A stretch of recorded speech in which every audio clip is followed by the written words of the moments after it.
time has come. Why give your money away to people that don't need it? Morty needs the money. It's time to make it rain, bitches.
Morty's Diner.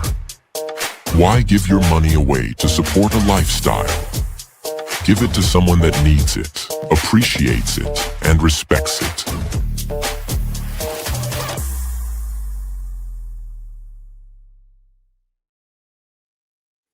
And here we are, Friday afternoon, Morty's Diner channel.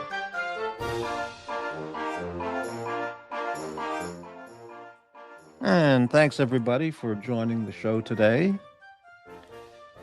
Got some content, and I had to reschedule the show several times. It was very, very busy here at the diner, and but finally I'm able to get onto the show now, get it started. Earlier, Patel was here, and Mac Lobster. Yeah, Morty is the poor. It's true. McLopter, if only blasting could be converted to wealth, some puck alchemy is needed. Well, yeah, I guess so. AD stopped by a little before, Rich Mitch, and GD, 100 pesos. Hello and good evening, Morty. Thank you, GD. All right. Wow, what a day on the YouTube this has been. Holy moly. I watched earlier today, I watched a little bit of, watched Nicholas. And then I turned it off to do other stuff. And then I flipped around on YouTube and I saw Marcelo time was on. So I thought, well, I'll click on that and see what he's doing. And he was simulcasting the Watch Nicholas show that Nick was doing live at the time. So I had that on in the background while I was doing my important paperwork and stuff. And I couldn't believe the stuff I was hearing. It's just amazing. Just absolutely amazing. Rich Mitch, hey there, Rich. It's too lively. Well, I feel in a good mood today.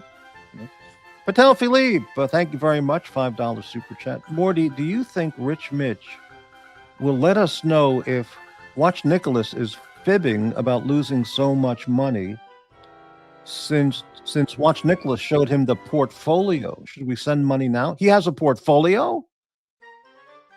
Nicholas has a portfolio? I don't have a portfolio. Everybody has a portfolio but me. I want a portfolio too. I don't have a portfolio.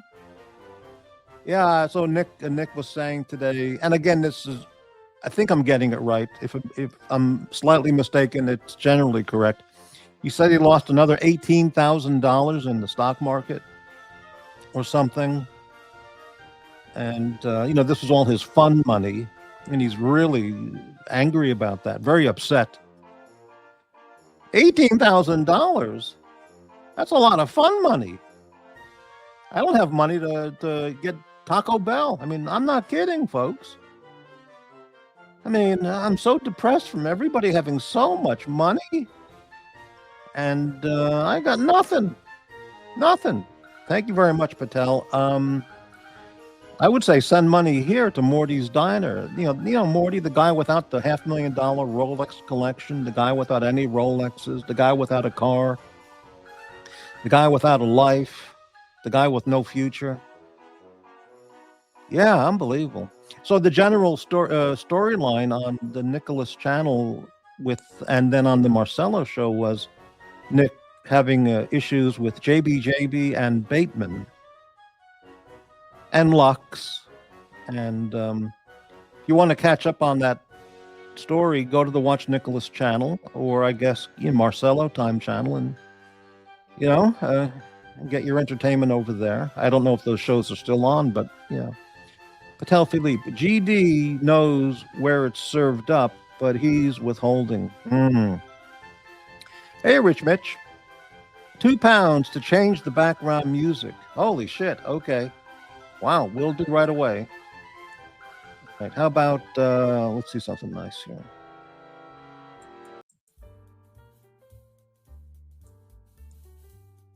Let's go with this. Let's see. That's pretty good. All right, thank you. Thank you, Rich Mitch, for the $2 super chat. Music has been changed. Patel Philippe, right. GD, I'm always lurking, but today was hard. Tan, wow. Patel, Watch Nicholas is the TW story, right? Watch Nicholas is blackmailing. This is Patel Philippe.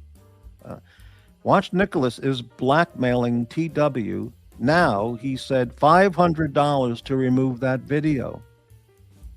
Yeah, there's a video on Nick's channel of TW, and TW on his channel talked about how much he hates it, and he struck Nick, or something like that. He put in 5 different strikes to get that channel, to get that video removed. And Nick's reply was, fuck you, basically, fuck you, I'll remove it for $500. Wow. Whew, amazing. And that's all that material's over at the Dubsy channel and Watch Nicholas. Rich Mitch, what he showed me, he's up. What he showed me, he's up. But he followed up with that he'd made some more catastrophic. What he showed me, he's up, but he followed up with that he'd made some catastrophic losses that hadn't gone through yet. Oh, Nick's portfolio. Well, I don't have a portfolio, Rich Mitch. People send me money so I can start a portfolio. I wish I had a portfolio. P. Clint, 18,000. Morty spends that on aftershave. Well, those were the old days. Not now. Now I'm trying to get money for Taco Bell. Patel, yeah, Rich. So it's all just faux anger. Faux anger. Wow. GD, 100 pesos. You missed my previous super chat? I did? Could you please give us a red meat recap? I missed all the drama today. Well, the first one was T-Dubs is furious that Watch Nicholas is playing this video. The video was allegedly, or what they said, was made by Plastic and Savron. And it's, utilizing T-Dub in the video. It's about a minute long. And all right, so that's one story. And then Nick saying he'll take it down for $500 or fuck you. Okay, that's one story. The next story is Nicholas going toe-to-toe with JB about doxing. I'm going to dox you, and you're going to dox me. I'm going to dox you, and that was really intense, really intense. And then there's a story. Bateman is out there somehow in the mix. I don't know the Bateman story. It's and then Lux is tied in there somehow also, maybe with Bateman or a separate story. I mean, it's too much to handle. I mean, and yeah. But then the Shrieker will be on later tonight probably, and he'll be screaming at everybody and twisting today's events into his his own personal take on it. Totally twisted out of the original form. Okay. GD knows where it's right. Okay, let's continue on.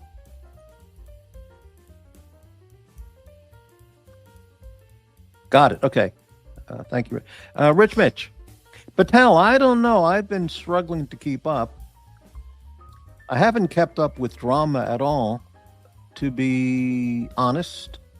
I'm just a bit worried about him and the calls, etc. He's a grown-up, though. Oh, he was also... Nicholas was talking about Bear Clooney, and I'm not going to touch that with a 10-foot pole. That's on the Marcelo show and the Nicholas show if you want to catch up on that. I haven't seen Bear Clooney on the channels for a long time, so I don't know why his name came up, but right. Hey, Aussie Expat, what portfolio? We're still up a lot this year. Well, I'm glad you are. Nicholas, apparently, he's been really damaged by a big $18,000 loss on the stock market, or even more than that. I don't know, but he has the fun money to do that. I don't have any fun money, Ozzy. Nothing. No fun money. By the way, did you see that? You don't say what it was, but I sent you that email. I sent you an email a couple days ago, Ozzy. If you saw it or not. Okay. It was disastrous option trading. Well, there's risk, baby. You know, my advice is take that $20,000. You know, and many banks now are offering 4.25% if you open up a savings account. Do that. It's done. Or another choice is, Cash App it to me, where it goes to good use for tuna, beans, Taco Bell, and, just daily living. McLobster, eating some amazing pot stickers. They'd sell like hotcakes at the diner. Pot stickers are great. If they're really good, they're really good. Yeah, our hotcakes are big sellers, right? The Slavic blood bond. Oy. P-Cars, saw a YouTube video about Gavin Newsom. People saying he has Patrick Bateman vibes. Oh, you mean from that actual movie? Yeah. But Gavin Newsom is a really weird asshole. A sick asshole. Really sick and twisted, and ultimate liar. Just like Nancy Pelosi, his relative, and all those Democrats. Oh, so Aussie Expat, 18K loss. Poofed. What? Poofed. That's it. It's gone, baby. But is it really gone? Because until you sell it, it's not really gone. But whatever. P-Cars, $3.99 super sticker. Thank you so much for the channel support, P-Cars. Let me get the invite link up in case anybody wants to come on and talk about anything. I don't have much to talk about, but then I never do. And by the way, 27 people watching. So that's 24 regular viewers, 2 lurkers, and 1 massive hater behind the scenes watching. So welcome, everyone. Okay. And Rich Mitch. Ozzy, do you think the AI thing is a bubble? Circular financing, etc. There's 2 companies at the center, and it's giving me the fidgets. That's a good question. Ozzy, only NVIDIA should be accruing... I need another coffee. Only NVIDIA should be accruing premium, in my opinion. Wow, NVIDIA. I have a $1 of NVIDIA stock. Nick gave me $1 of NVIDIA stock when I was helping him out on a show. Instead of a $1 Cash App, he sent me a $1, not one share, $1 of NVIDIA. With a, thanks for being on the show. I'm not joking. He's sending money all over the place. 300 to Bateman, 1,000 to Bateman, 500 here, 1,000 to Mike the Snake. But I never asked him for a penny. But I'm on his shit list now. Yeah, what can you do? Hello, Bart Simpson. I'm looking forward to snow at least 1 foot deep with howling winds. Oh, that sounds fantastic. I love that weather. System. Ozzy's Bitcoin losses alone make Watch Nicholas look like a piker. Wow. Oh, here we go. Pickled pickle. Aussie, how's Buttcoin? Right. Now,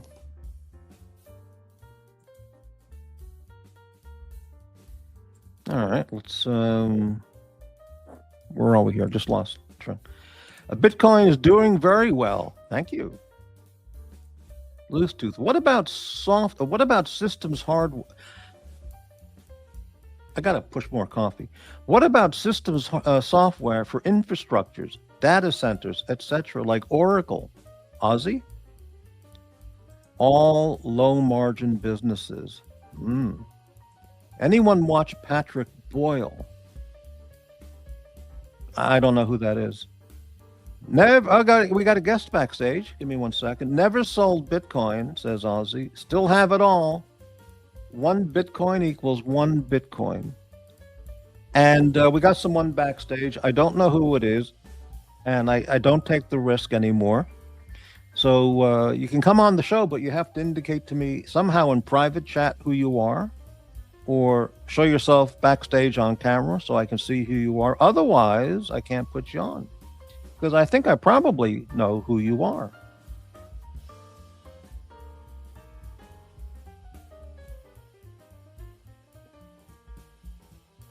He's showing me a hand. That's not good enough. Type in the private chat so I know who you are. Otherwise, I can't have you on. Breitling. Hey, Breitling. How's it going? You can always tell the character of someone by how they give and take. That's correct. That's correct. All right. We're all caught up with the comments, and that someone, whoever he is, he's backstage, but I can't bring him on because, don't know who it is. Oh, you got a private chat comment. Oh, it's you got to tell me who you are. That's not enough. You said hello, sir. That doesn't tell me anything. It could be Newsy, Nazi Uzi. It could be him. He's certainly not coming on the show.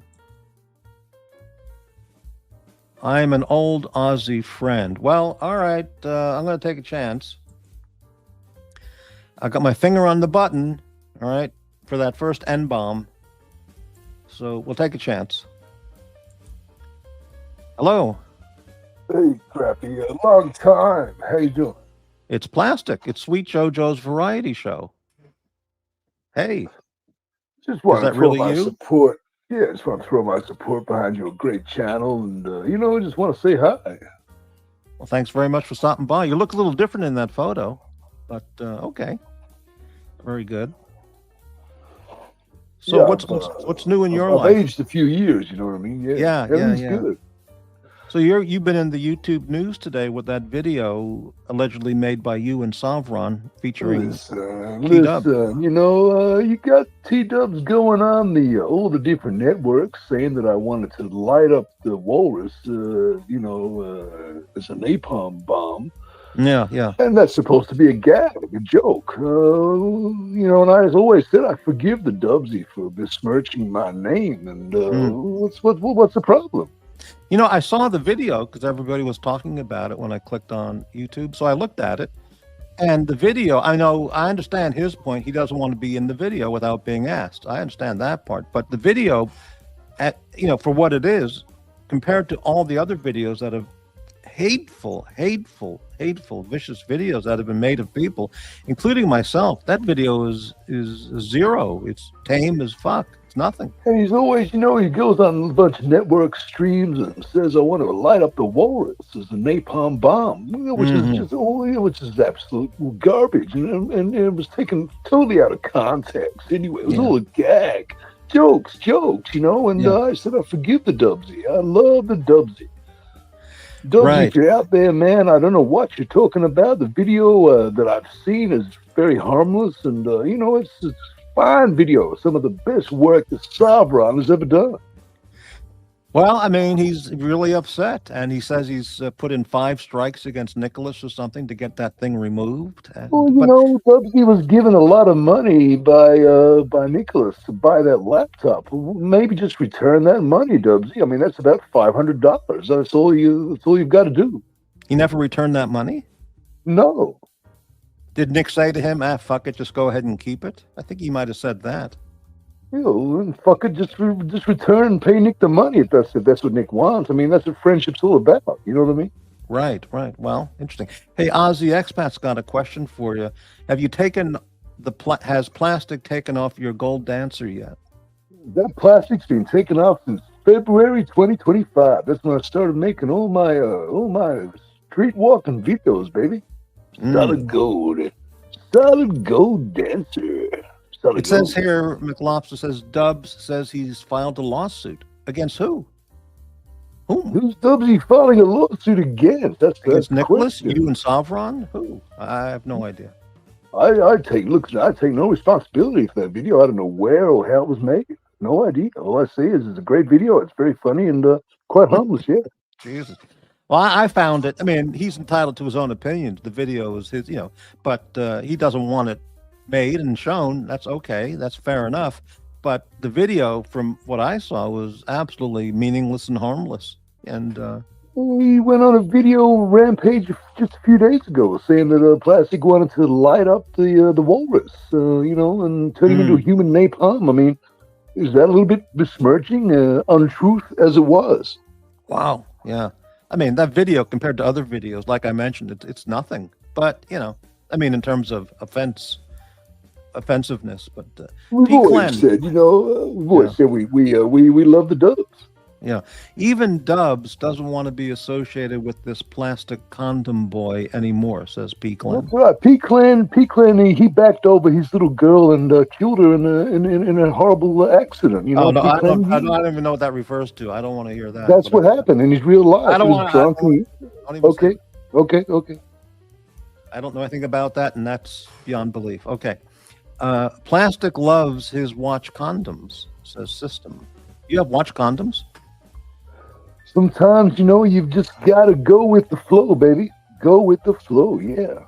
Wow. Are they banana flavored or something or anything like Hey, that? that's one of those trade secrets, baby. Right. P. Clen, Dubs has lawyers on retainer. Well, he might. I mean, I don't know.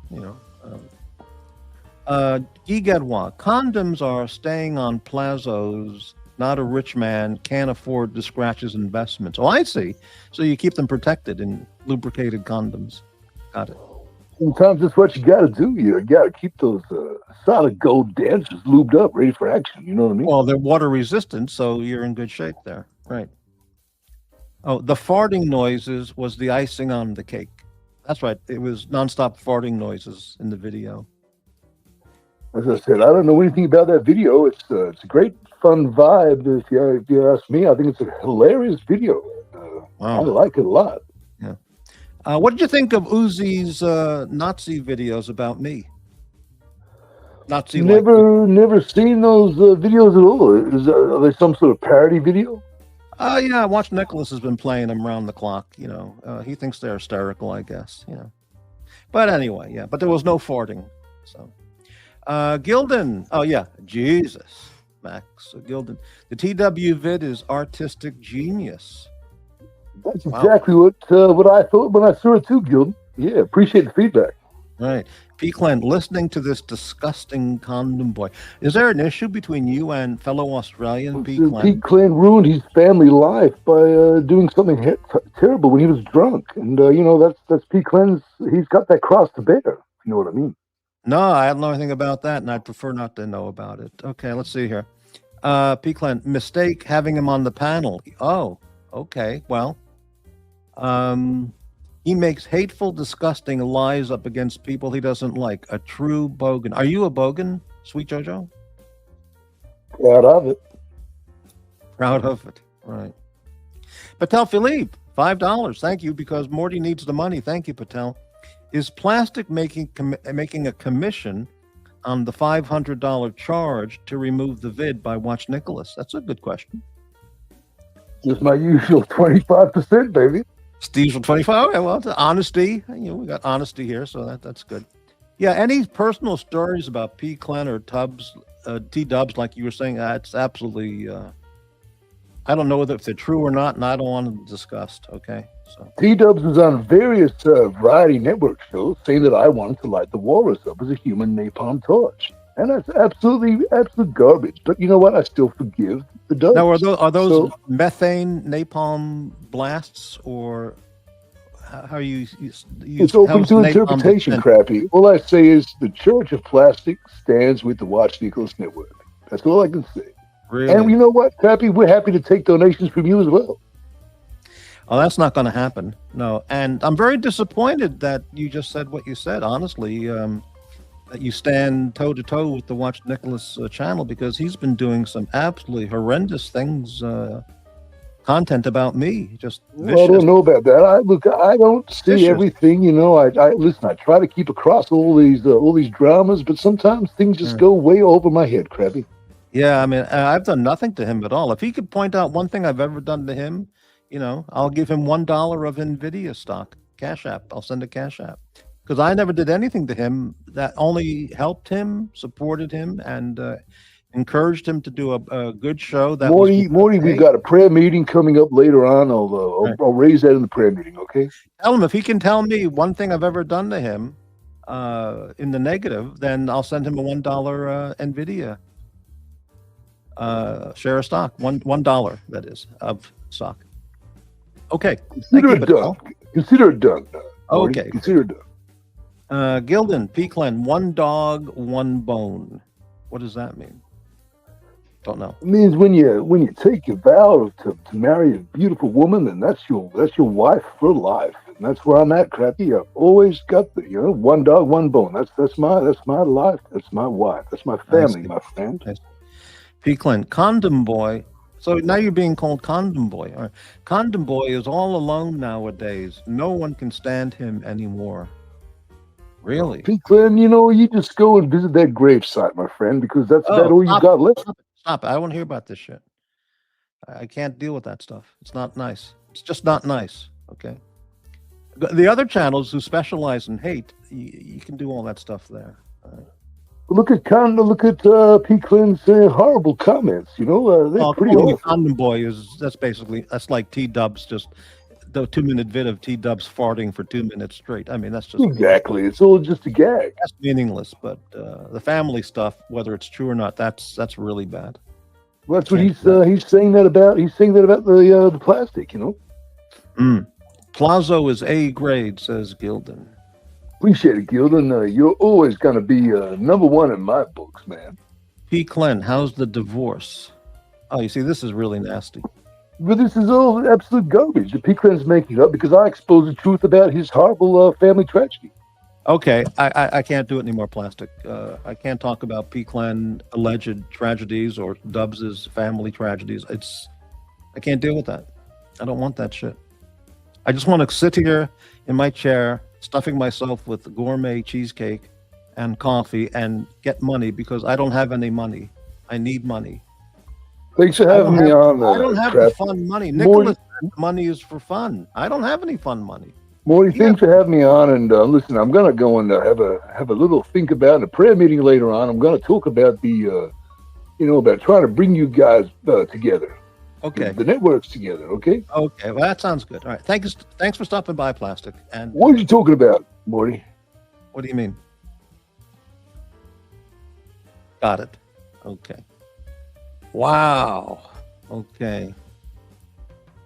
Oh, boy. Hey, I've got to close the blinds. There's too much light on my screen. I can't see anything. So please give me just a couple seconds.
All right. Yeah, I had to close the blinds. The sun was blanking out the screen. Morty has gone to compost himself. Wow. I don't like the sound of that. P. Clem, you started it, Condom Boy. P. Clem, I regret Plastic saying anything, whether true or not, about what he was saying. It was really nasty shit. Okay. Oh, compose. Right. Got it. Let's see. P. Clem, I do apologize, Morty. I don't usually go there, but that guy has real hate in him. Really? I've seen Plastic around for years and years. I've talked to him many times. Has he changed? Maybe he's changed, and I don't know. But yeah, well, I don't know. All right, let's move on. And what else is going on? I have not yet gone outside today for my 1 hour walk. It's not raining today. It's pretty nice. So after the show, I will go and take my 1 hour walk. But first, I have to check my busy calendar here and see, do I have anything planned for later? No, it'll be perfect. Okay, great. The invite link is up. Help support the channel with your donations, your channel support. Become a member. $1.99, you can get into a membership, okay? Super Chat, PayPal, Cash App. All that info is in the description section. Today's show is entitled, Morty Has No Fun Money. I have nothing. No fun money at all. Please help Morty get some fun money. Morty has no fun, no future, no nothing. It's all true. Nothing. It's not even fun money. I don't have money to pay the gas bill. Well, I don't have the gas. I don't pay I don't have the money to pay credit card bill, phone bill, internet bill, dentist bill. Send me money, please. Send the money. Don't send the money. Well, if you want to send money for the Dubai trip for Marcelo, go ahead. It's none of my business. But send me money. I don't want to go to Dubai. I want to pay my dentist bill. Rich Mitch, £2. Thank you so much, Rich Mitch. I walked around town today and my joints hurt now. Wow. Why would that be? Maybe are your shoes comfortable? Do you need better socks, maybe? Or you just need a massage or a hot bath, a foot bath. Peaklin, I've never been on a panel or shared any personal details. For good reason. How would that condom boy know anything about me? Well, based on what you just said, nobody would. Based on that. So, yeah, it's just, I don't know. Rich, oh, you got rheumatoid arthritis, man. Oh, painful. You know, on the Beverly Hillbillies, Granny had rheumatoid arthritis. And when the rheumatism kicked in, he would always grab a jug of moonshine. That removed the pain temporarily. Yeah, a nice foot bath. Well, you know, it could be very simple. Just, turn on your bathtub, hot water, and bring a chair into the, or sit on the bathtub, edge, and just keep your feet soaking 10, 20 minutes. And maybe that would help. Moonshine, right. Yeah. Or E&J brandy. One is the same as the other, McLobster, I'm with you, P. Clen. It's too risky to engage with these cretins. Correct. Right. Exactly. He's a real lunatic. But let's move on. Okay, let's move on to the next topic. The next topic is, there is no next topic. Except Morty has no fun money. Everybody out there, they're going to Dubai. They're losing $18,000 in the stock market. They're buying Bitcoin by the bulk. And I don't even have enough money for anything. Yeah, here's something I just got an email. My last credit card payment of $15 didn't go through. Oh, I can't keep up anymore. It's all too much. Oh, not even that $15 to pay that credit card bill. What am I going to do?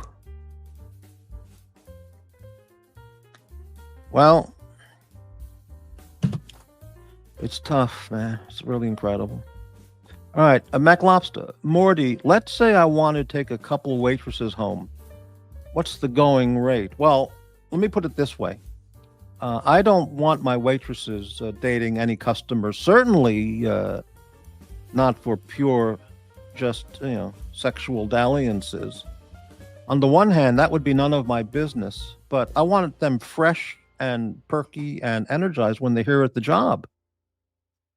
So I would say, please go to the McDonald's. They have some good-looking girls there behind the counter. Maybe you can work out some arrangement with them. Okay, but yeah, £2 from Rich Mitch.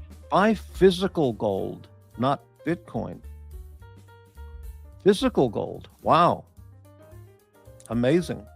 Not Bitcoin. Aussie expats never mentioned if he's into collecting physical gold. I mean, acquiring physical gold. Nobody's business, but yeah, I agree with that. Yeah, but I guess I could sell my one share of NVIDIA stock. No, it's not one share. It's $1. Well, let me look at it right now. Let me see how it's done. Let me look it up here. I'll tell you my portfolio. I mean, truly, I'll tell you my portfolio. This will show you how poor, how I'm the poor. I have NVIDIA. Let me click that. The current value is $1.43. Okay. What's this here? P. Clinton, $5 Australian. Here's a $5 to help with the channel expenses. Yo ma. Thank you very much, P. Clinton. You see, that's the kind of channel support we're talking about. Or I'm talking about. Thank you so much, P. Clinton. Morty's pimp hand strong. I'm not pimping. I'm just begging for money to pay my bills. I don't want to go to Dubai. I'm not going to Thailand on a sex tourism trip. I just want to pay my bills. Okay. I have a stock called Strategy. I don't remember what that is. And that current value is $2.48. Up 1.99% today. Okay. There's another stock. These came from Nicholas with his $1. He would send $1 value of the share. You can, on Cash App, you can send stock, Bitcoin, and cash. It's an amazing thing, Cash App. Broadcom, current value $1.50. 50 cents up 1.73% today. This is the remuneration or thank yous I got from Nicholas, those three. Somebody else sent me Alphabet Inc. Class A, which is Google. That was a $5 gift from somebody else, and that current value is $7.31, up 2.08% today. That's my total stock portfolio. Total present value, $12.72. That's the truth, folks. It's the truth. My total portfolio, present value today, $12.72. Oh.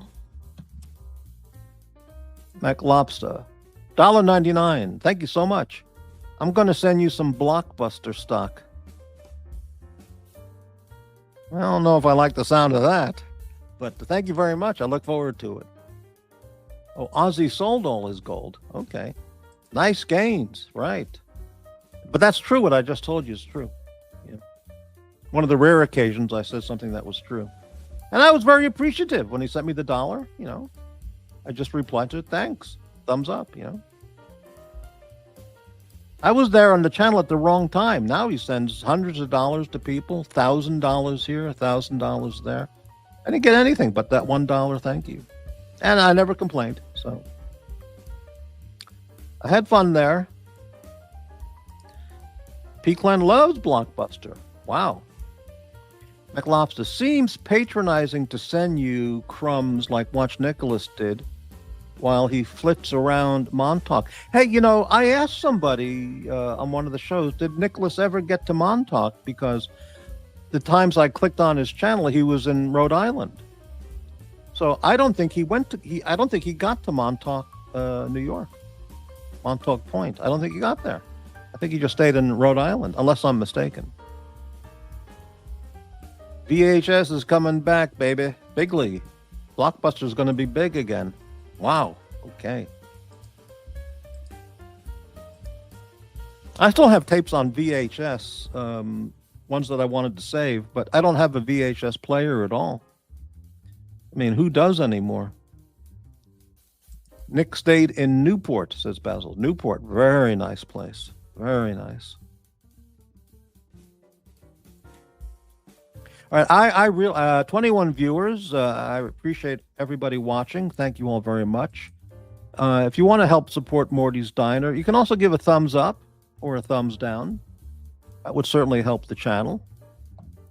But Morty, he needs the money. Morty has no, I'm not joking, no fun money.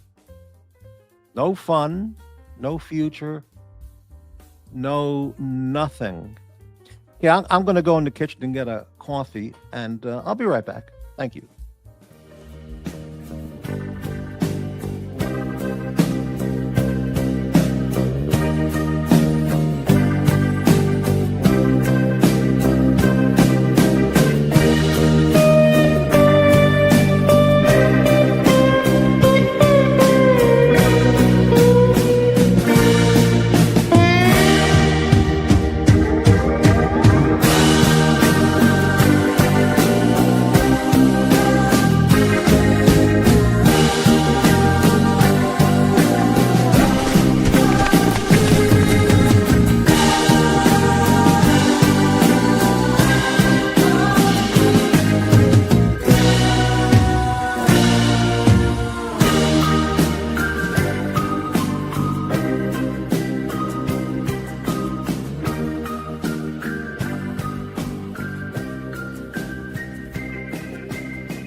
Just made it back.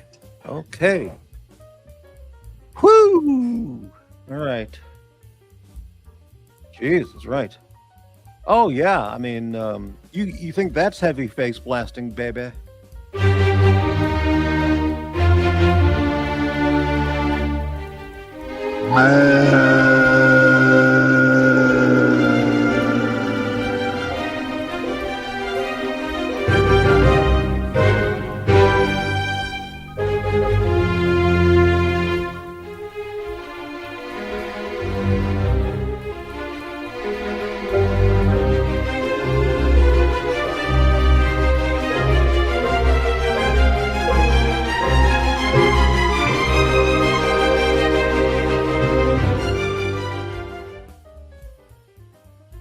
Wow.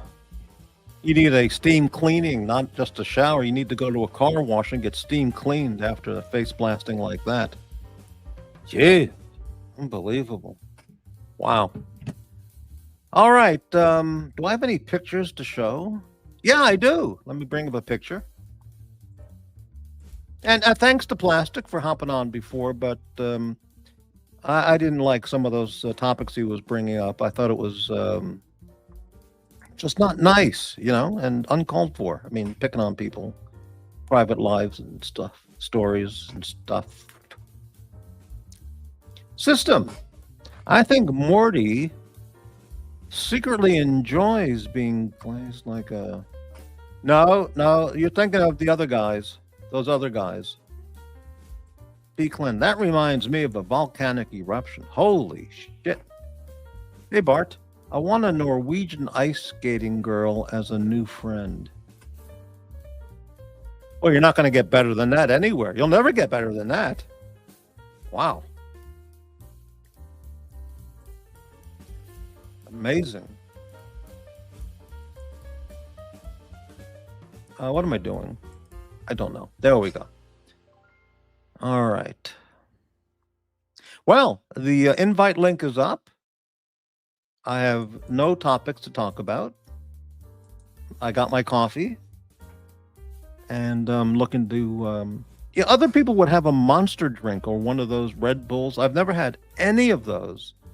I don't know what response I would have, what reaction I would ever have, what I would have if I ever tried a Red Bull or a Monster or any of those drinks. Never tasted one, never had one, never bought one. I just go with coffee.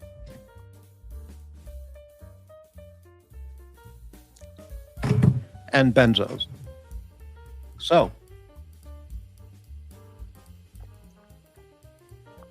but Montauk Point is absolutely beautiful, serene, beautiful, tranquil.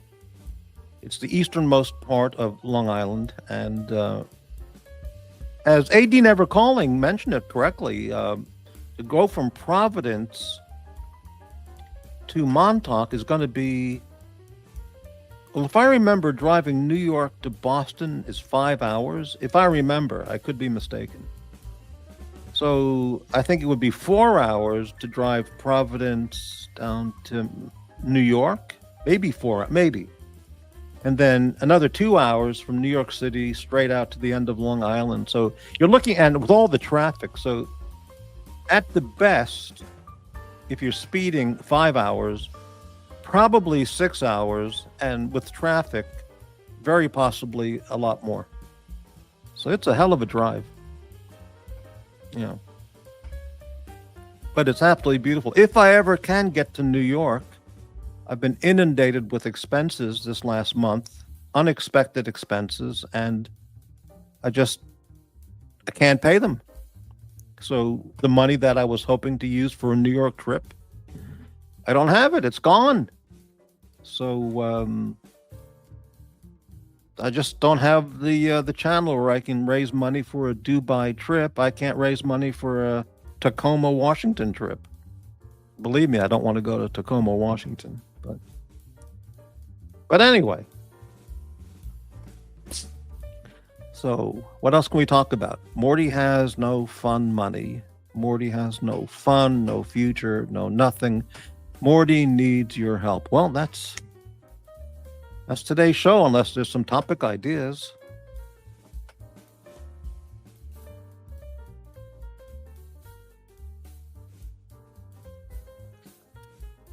Our big news in Oregon. The governor of Oregon, her name is Tina Kotek. She's a lesbian, lesbian with a woman, wife, husband. She signed a bill that came out of the communist leftist legislature. Highly new restrictive gun laws, highly restrictive. Some went into effect yesterday when she signed it. Some go into effect January or February.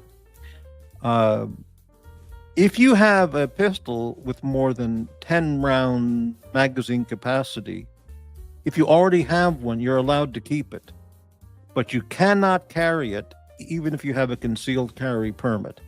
You cannot carry it. That's an arrestable offense.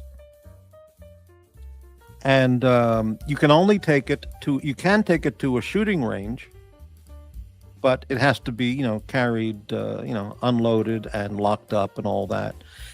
You're allowed to use it. If you already have one, you're allowed to use it in your home for protection or your place of business if you already have it, but you cannot carry it at all. Interestingly, that law does not apply to the Oregon State Police or police officers in the state. So they're allowed to carry a 17-round mag in their Beretta or Glock, but the citizen of Oregon is limited to a 10-round magazine. So, how does that make any sense? Why is the citizen relegated to a peon status? But I don't know if that will be successful, because didn't the Supreme Court recently pass a law banning magazine capacity limits? So it's really, See, this is exactly right, Breitling. The only people those laws restrict are the law-abiding citizens. Criminals who all have a Glock 19 or something, they don't follow the laws.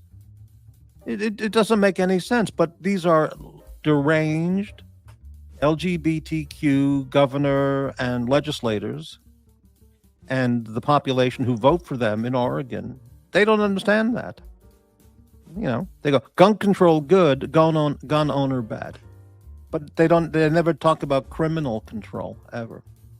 Now this severely will impact licensed, gun stores. They can no longer sell, either effective today or in a month or two. They will no longer be able to sell any handgun with a magazine capacity over 10 rounds. And that is unbelievable. That would be a felony.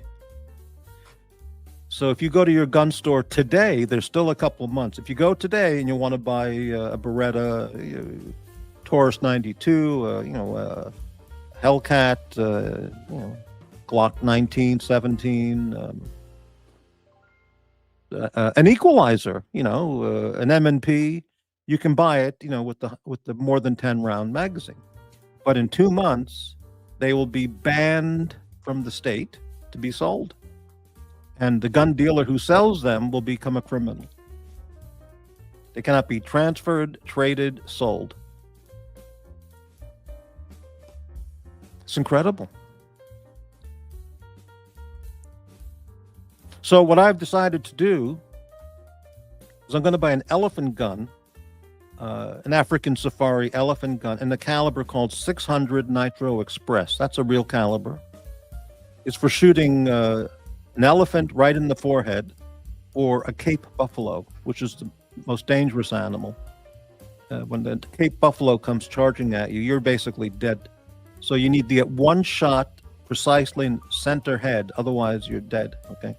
So I'm going to buy a hunting rifle. They hold 2 rounds. The rounds are about 6 inches long, all right? 600 Nitro Express. And I'll buy the elephant gun and a box of that ammo. They're probably $10 a round, maybe more, maybe $20 a round.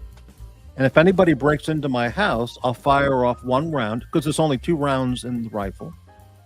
Not only will that 1 round take out the guy trying to enter my house with the crowbar and his partner standing behind him, it'll take out everybody in the ensuing 5 miles in the direction the bullet is heading. So, but it's okay because it's only a 2-round rifle. So I guess that's a way to stay within the state law of having a weapon that only can hold two rounds. So yeah, all right. Elephant gun, that's the next item to get. 600 Nitro Express. Okay. The magazine capacity makes no sense. It makes absolutely no sense. You can just drive to another state and buy one with more capacity. Well, you can buy magazines at a gun show in another state or at a gun store. But if you're caught with them in Oregon, outside your home, then you're arrested.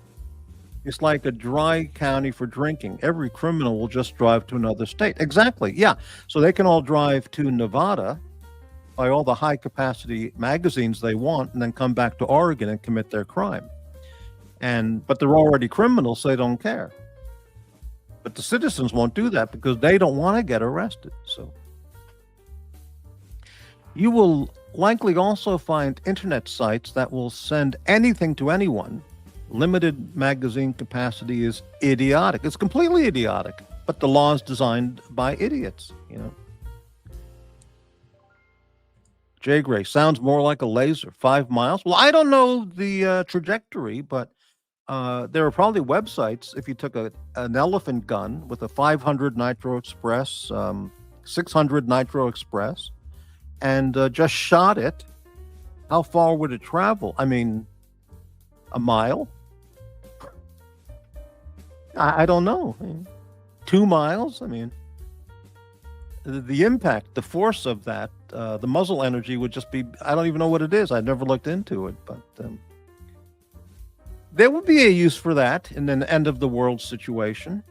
One round can be very effective, of that power. But anyway, yeah. Other news is people are packing up and leaving New York City. By the thousands, they'll be leaving. And they're all going to be going to California. No.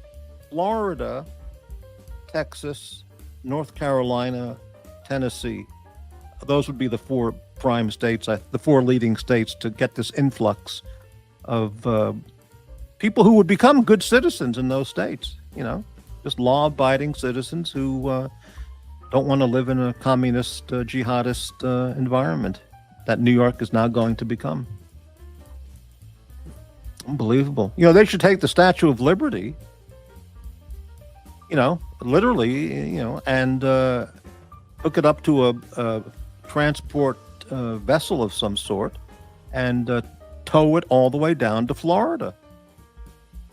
And just put it in the water there off of some nice, beautiful beach town like Boca Raton or something, and put it there. Make a hell of a lot more sense. Or even better, ship it down to Texas and through the Gulf of America, and they can put it right by Houston. It'd be beautiful there. Yeah. Well, or they could ship it up to Dallas, put it right there in Lake Texoma or Lake Dallas, whatever.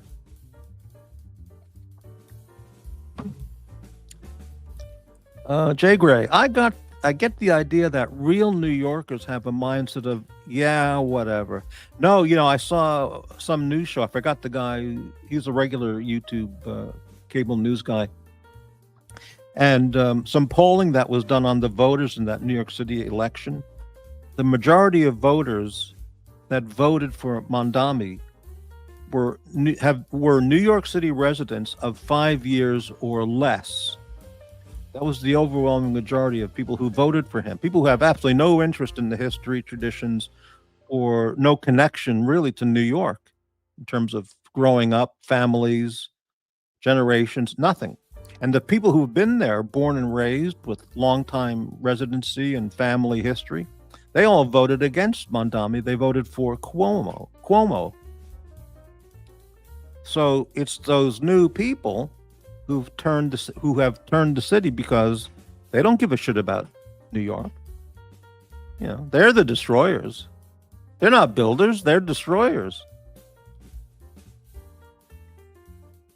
Bart, the people leaving New York City are the producers. The parasites are staying in New York. Absolutely correct. Absolutely correct. And that's going to only benefit Florida and Texas, North Carolina, Tennessee. They're going to get major, major CEOs and businesses moving into those states. Oh, man, incredible. I mean, it used to be, you go to a prestige college and you graduate and you go to Wall Street, or you go to prestige law school and you go to Wall Street. Now it's you graduate with a prestige degree and you go to Florida or Texas. New York is finished. It's fucked. Yeah. Well, enough of that. Well, down to 12 viewers. So other shows must be on, and that's fine. Choose the content you like and support your choice of channels.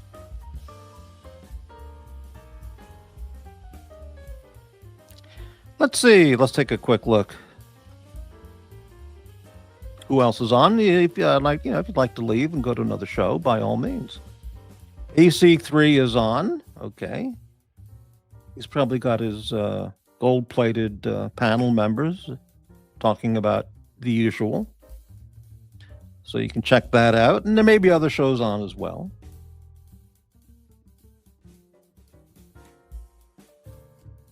What else? Okay.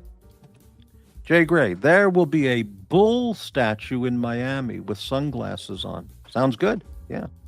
Hey, Jay Gray, there must be in Canada, there must be moose statues all throughout the country. Moose statues, beaver statues. Not make fun of it. I mean, there must be statues or sculptures of beavers and moose and elk. I'm sure there are all over Canadian cities and stuff. Moving sucks. Imagine moving the stock exchange. Jay Gray, no problem. Every member of the stock exchange, everybody who has an office there, whatever, they all just move down to Dallas or, some city in Florida, maybe, Miami or Jacksonville or, some other place, whatever. And they all just, they have a brand new building that they just constructed and business continues. And then the Wall Street office buildings, the exchange, they just become low income and homeless and illegal alien hotels. No problem. Just go to the Moose Lodge, right? Wow.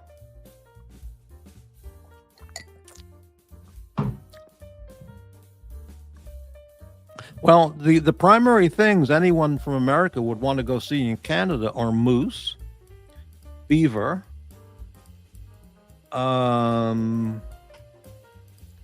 Montreal Strip Club, and what else is there? Mountains.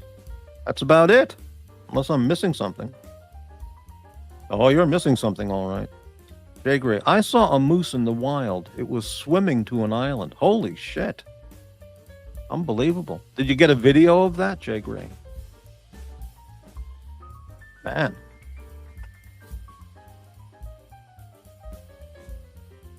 And Canadian geese. But there's lots of Canadian geese down here. Maple syrup, that's it. I think a tour of a maple syrup company would be very nice. That would be really nice. And maybe they give you a free sample at the end. Little taste of their maple syrup. And they have a souvenir gift shop. I would definitely do that. Vancouver is nice. Great Chinese food. I think I know what you mean. Vancouver's a beautiful city, but it's a liberal hellhole. Right. North Shore of Lake Superior. Vancouver ABGs. What's an ABG? Sugar Bush. Sugar Bush. Wear your boots. Well, snowfall, skiing, right? That's all Canada. But it's mainly, to an American, it's moose and beaver. Beer. I think that's it. Just checking my messages if I have any hate messages here. No. Just going through them. Pretty good.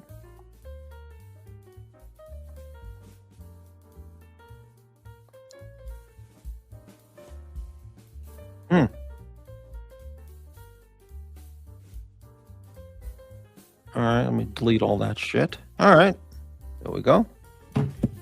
The sap runs in the spring. Wet, saturated ground. Wear your boots. See, I didn't know that. Sap runs in the spring. Okay, that's good to know.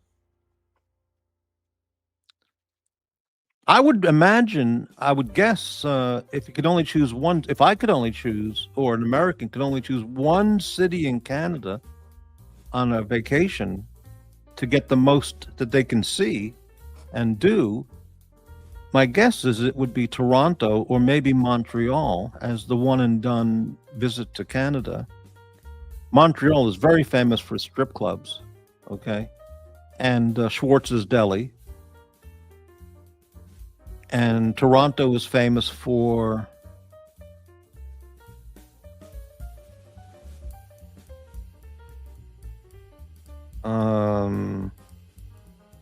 banking.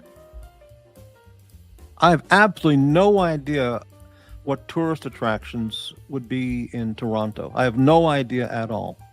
Nothing. I can't think of anything. Nothing. I just don't know.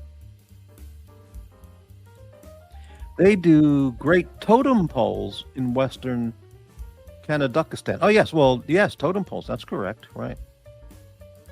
Jager, I've seen some crazy stuffs in that regard. You mean the strip clubs? I believe it. JDMTL, hey, snow falls from the sky in winter season when it gets cold. Snow falls from the sky in the winter season when it gets cold. That's correct. That's correct.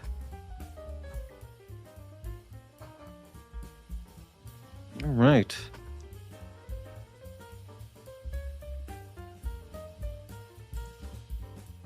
Winnipeg is famous for being cold. I understand Canadians refer to Winnipeg as Winterpeg. And I did look at some videos of winter in Manitoba and Winnipeg and Saskatchewan and Regina, and it's pretty intense. Must be great up there. The only problem with extreme, foot upon foot of snowfall is if there's an emergency and you have to get to the hospital, you can't. You're stuck. Outside of that, it's great. Just sit home, drink beer, and eat Canadian bacon sandwiches. Be great. Canada Freedom Convoys, right? Mm-hmm.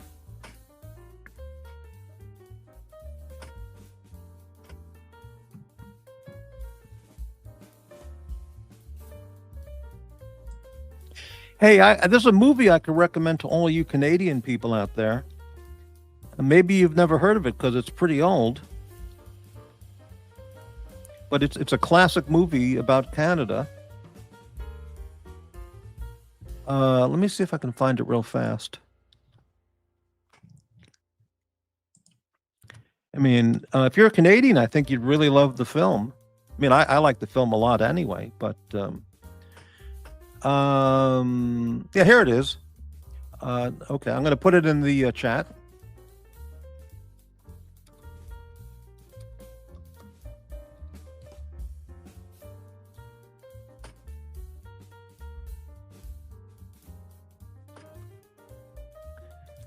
How do you spell that? Shit.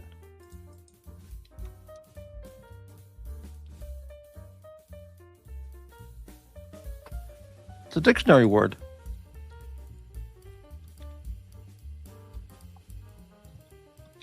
Check out this movie. I guarantee if you're a Canadian, you'll love this movie. It's called The 49th Parallel. It's from 1941. Okay? Remember, you heard that from Morty. Check it out. You'll be a proud Canadian to watch that movie. All right. Don't forget. Hey, Pasta. Don't forget Morty. I've got the Cowboys with John Wayne is on YouTube free movies right now, and True Grit with John Wayne, and the remake of True Grit with Jeff Bridges. Those are the next 3 movies I'm going to watch.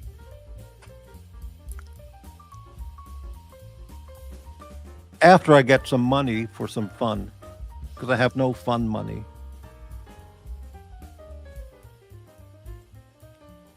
Jay Gray, you watched it and ate at the restaurant. You mean the restaurant they show in the movie, which was in Calgary, I think, or Banff or something like that. Is that what you mean? When the Mountie got on the public address system and said, "Hey, everybody, there are Nazis here. Be careful, look around."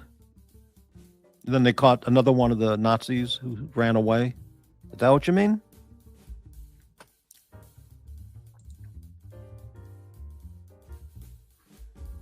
Well, anyway. You bet. You got it, JDMTL. You'll find that movie easy to find. YouTube, or you'll find it easily.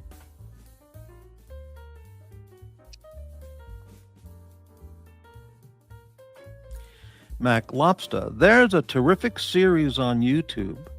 This guy, Lars Monsen, crosses the entirety of Canada by dog sled and canoe. Wow.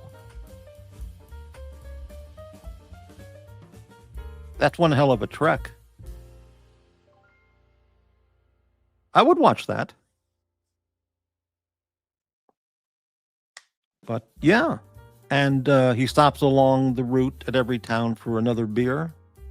He tries all the varieties of beer, coast to coast.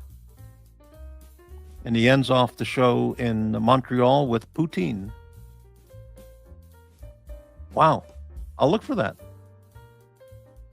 Lars Monsen.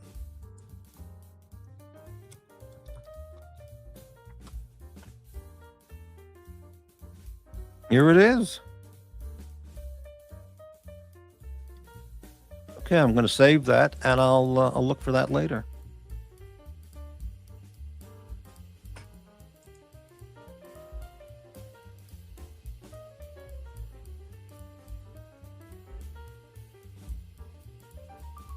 Wow, okay, got it. Thanks for that info. Very nice.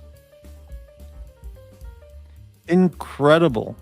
You know what's really incredible is people who sail the ocean on their own. Sometimes a woman has done that, I think, and I mean, that's just unbelievable. I mean, you're just out there alone, baby, and one big wave and you're screwed. I would never do that. Not even for $100 super chat, I wouldn't do that.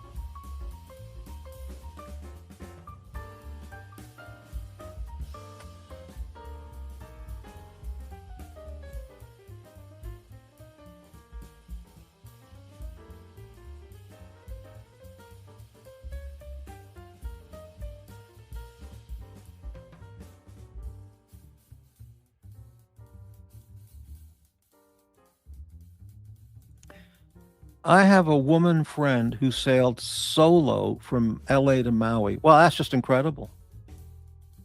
Why would someone do that? They're clearly aware of the risks, but people do it anyway. It's just amazing. Wow. So how can you sleep when you're all alone in the boat in the middle of the ocean? And it's amazing.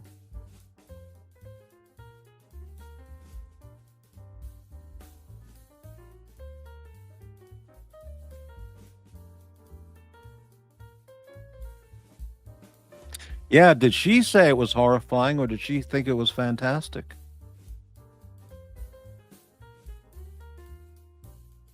Uh-huh, I see. Okay, very good.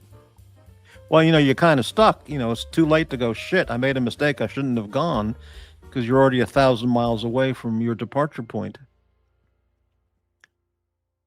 So, all right, what else can we talk about here on the boring Morty's Diner channel on its 7-year anniversary?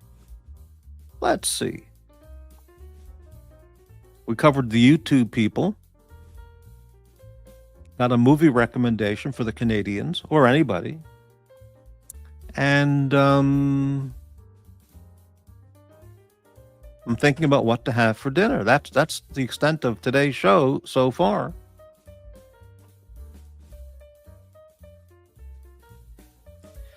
When the swell and storms are huge, all you can do is go below and pray.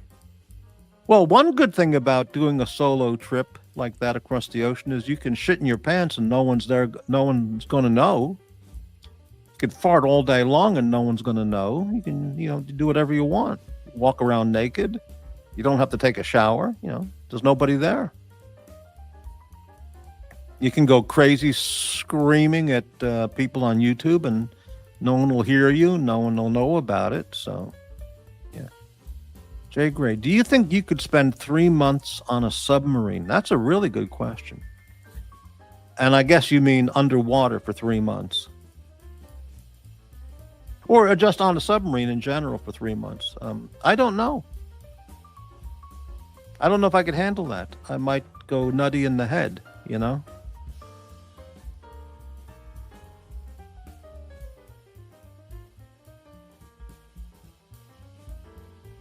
Well, it also depends how much beer will be on board the sub. Yeah, for that 3 months. I mean, if the food's good and there's plenty of coffee and there's no depth charges going off around in the water, Maybe, I don't know. I mean, it's a real thing to think about. I don't know.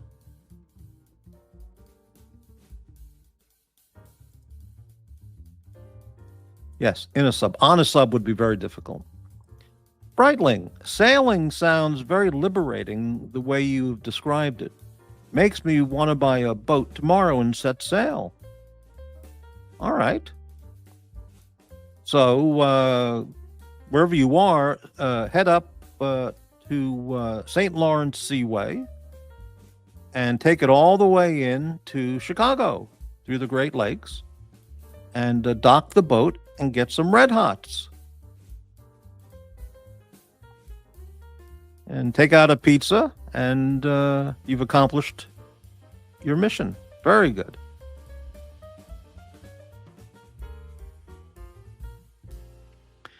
Only beer when docked 3 months. No beer, no internet. No one wants to work on a sub. No internet. No internet on a submarine. No Wi-Fi. Oh, and no beer. Oh, it'd be really hard. I'd have to have a job, but I'd have to have something to do. Just can't sit there and think about being all the way under the water. And I don't know if I could do that. No weed, no vaping, no beer, no scotch, nothing.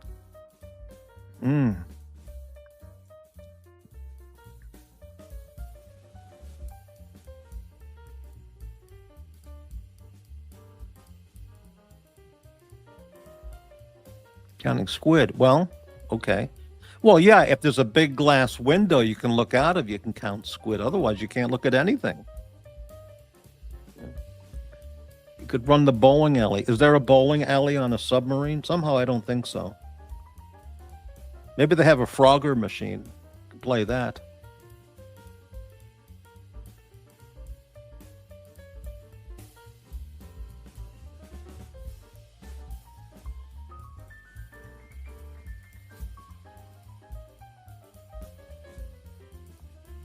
I doubt they have a pool table there on the sub. How would you get it into the hatch on top? That'd be pretty tough. I don't know how they... I have no idea. No idea.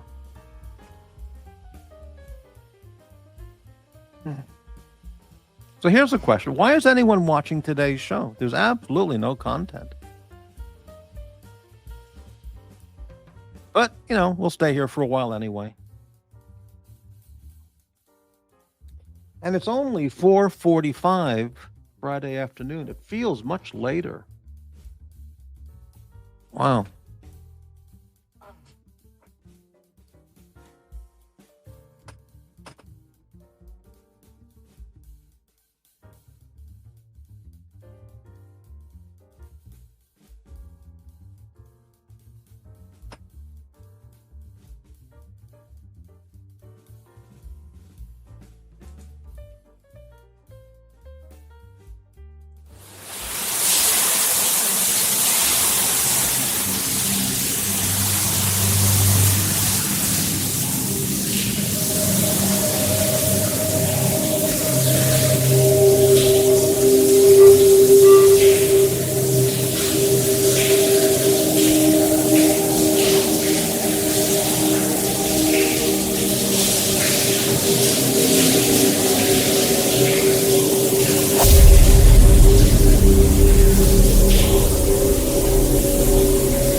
Boy, that's a terrifying video. That could be a movie trailer.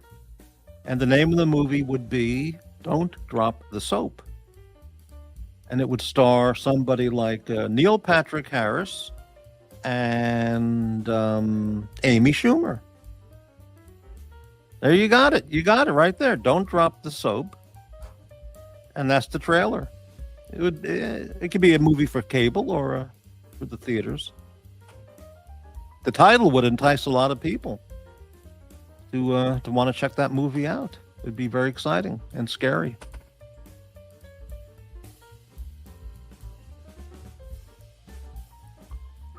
If you think you have no content, you should see the other show. Oh, I know what you mean. Exactly. Ouija boards. Apologize for the spelling too. I guess you could bring a Ouija board onto a submarine. I played that when I was a little kid. Everybody did back then. Never knew how it worked. Nobody could ever figure out when you're 5 years old, how the hell does this work? But yeah.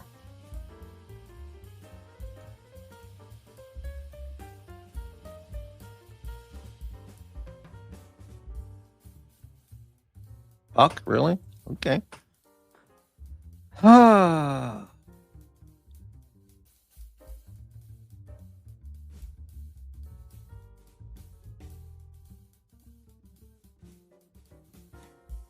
How can we improve on the boring content on today's show? I have some phenomenal shows. I think my next show is going to be a real crowd pleaser. I'm trying something new. I mean, this is true. This is not a made up shit. I'm trying something brand new on my next show. I think it's going to be a really exciting show. I think there'll be a lot of viewers, more than the usual 2 or 3. And I think it's going to be really good. So I'll post it in plenty of time, at least a full day's notice, so everybody can watch it. Hey, Pavel, channel member. I'm sorry, Pavel, channel member, 1999. Thank you so much for the channel support. Oh, man, thank you. They're playing clips of the wet-mouthed screecher over there. So here's their rake so far, Morty. They're playing clips of the wet-mouthed screecher over there. Over there. Well, let me take a look what over there means. If it's those people or those people. Let's see who else is on right now. Let's take a look. Those people or the... All right, let's take a look at that. Okay, AC3 is on. Is anybody else on right now? Let's take a look. Of those I can find. I mean, maybe there are and I don't see them.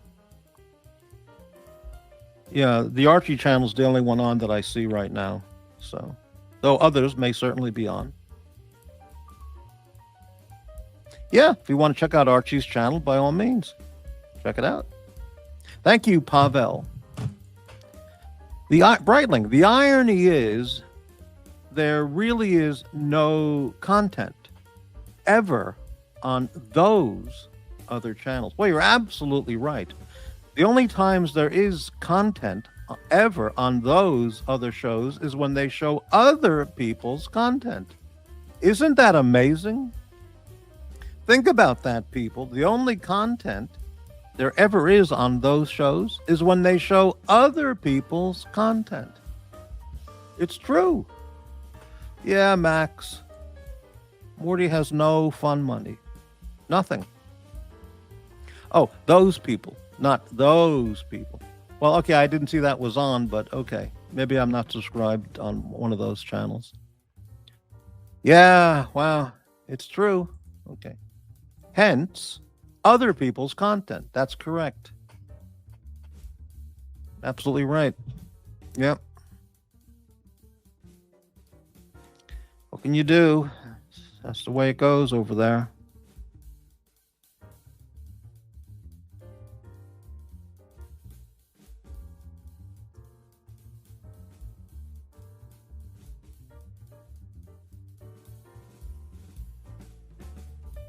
Yeah, I don't see any other live shows on right now. So, though they might be on, I don't know. All right. Thank you again, Pavel. Thank you so much. All the channel donors, channel viewers. Thumbs up, people. Let's check the thumbs up again. How about the channel? Somehow, Only 6 thumbs up, not 1 thumbs up in the last half hour. Oh, so depressing. Oh. Let's check if I got any hate messages here. Any hate email? No. All right. What else? Breitling, those pseudo intellect other channels. Well, I'm the pseudo intellectual. That's what the guy called me. Sodo, S-O-D-O, the pseudo intellectual. I had to look that up because that was a new word for me, the pseudo intellectual. In the city of Seattle, the area south of downtown is called Sodo, south of downtown. And I did live in Seattle, so maybe that's why I'm a pseudo intellectual. And if I remember, there's a Krispy Kreme in Sodo, Seattle.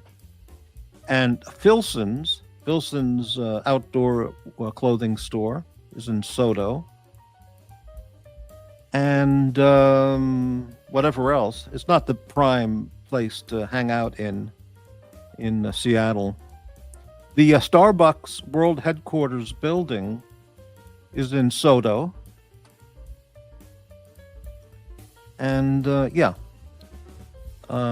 Pavel, channel member. Basic literacy is intellectual to those people. That's very well stated. Right. Well, yeah. Once you've gotten, absolutely correct. Right. McLopser, you've been accused of pseudo-intellectualism. Correct. And speaking of that, let me see if I can find this quickly.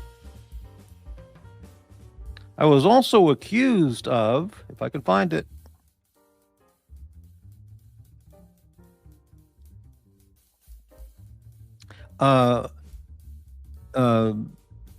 being a statistician.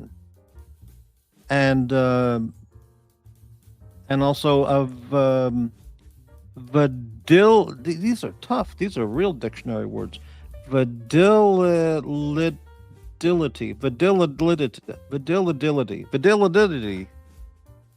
Right. Those are pseudo-intellectual words.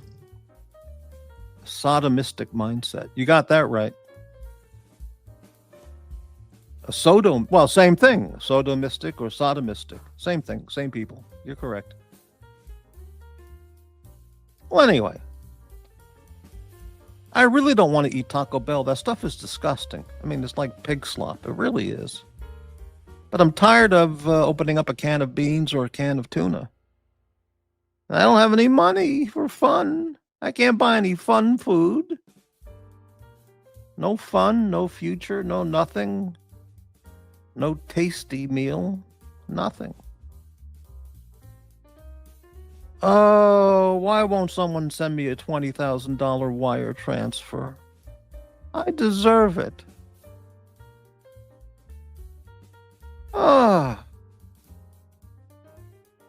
Even in Canadian dollars, it would be so great. A $20,000 wire transfer in Canadian dollars or Australian dollars, or hell, even in French, what do the French spend? Euros. It'd be great. What was the money in France before it became euros? It was called francs. That's right. French francs. Right. Now it's all euros. I don't like that. It was better when they all had their own currency. Why? Because it just sounded better. It, made sense. Well, whatever.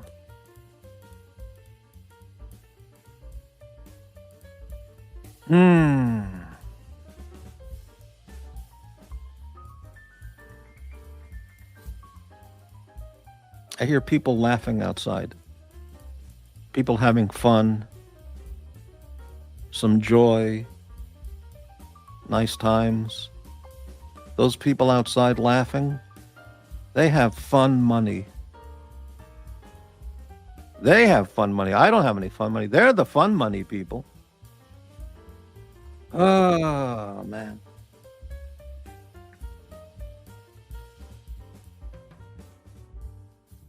So I'm revising the chart. There's so many people now that I've had to make up a list or a chart of all the people and their penance fees. I don't want to use the word fee for penance, and their penance re- um, requirement, the penance offering, if they want to return to this channel as a panelist or even in the chat. So I'll present that on the next show or just post it, Gilden, Morty, grab someone's DoorDash order like Eddie does. He does that? He did that? I never saw anything like that on that when he was on. But yeah, I'll believe anything. Believe it all. Yes, yes. Huge penance. That's absolutely correct. Yeah, I'll put together a list and I'll post it or just show it on the next show. But the next show, I mean, no bullshit. It's going to be something brand new format, and it's going to be great. Well, that's the idea, the plan of it, at least. Breitling watching time. Send your own fun money to those people that have money. Send your own fun money to those people that have money, so they can have fun with your money. That makes a lot of sense. Okay, everybody, send your own fun money to those people that have money, so they can have fun with your money. That's the comment of the night. That's the comment of the night. I mean, that's it. That's it. Send your own fun money to those people that have money, so they can have fun with your money. What a concept. Unbelievable. I'm gonna screenshot that and make that a post, or I'll just use the wording and make that a post, because that's it. That's it. Perfectly well stated. Perfectly stated. Thank you for that wise comment, Breitling. Yeah, I'll make that into a graphic. I'll just take the message and post that. Outstanding.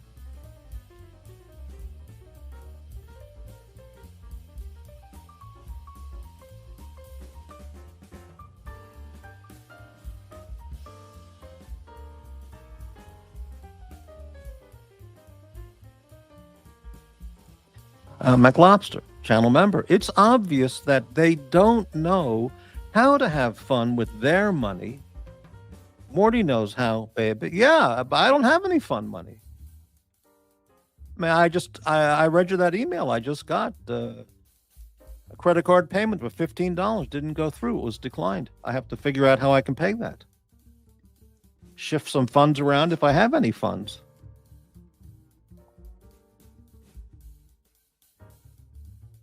Yeah. Incredible.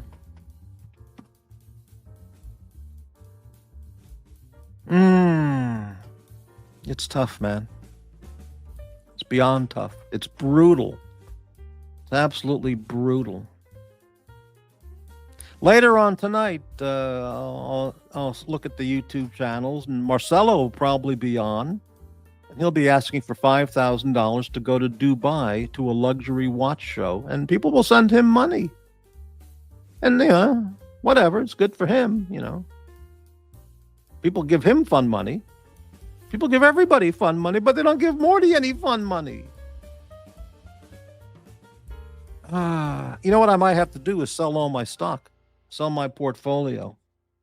I think I can get some money that way. Let me look that up again. What's the current value on this? On my portfolio, it's my current stock portfolio at this moment is valued at $12.72. That's it. $12.72. I don't even know how you sell it. How the hell do you sell this? Let me click one of these. Okay. I can click buy more, or sell. Okay, so I can sell them all tonight. $12.72 minus whatever fees they take. Oh. Mac Lobster, have you seen the new Masterpiece series on Kissinger? Heavy. No, I don't know anything about that. Let me look that up, see what that is.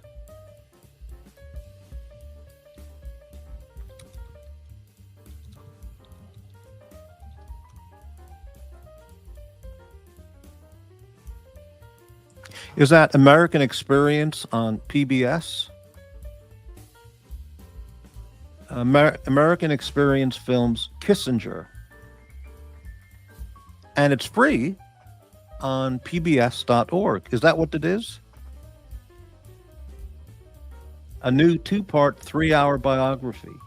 I'll save that. I don't know if I'm going to watch that. I don't know if I want to get into that.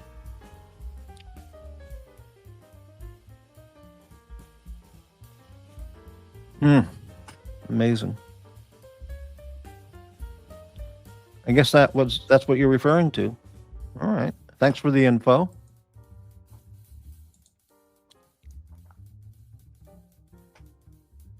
Oh, it's almost dark outside, almost completely dark. It's 5 o'clock.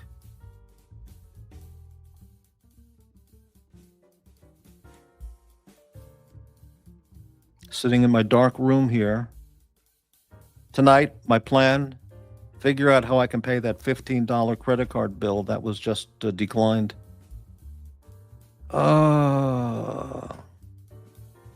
Patel Philippe, Morty, is it all about Victorinox and Vajayjays? Yes. Victorinox, Vajayjays, and poutine. That's what it is. That's it all. That's what it's all about, Patel.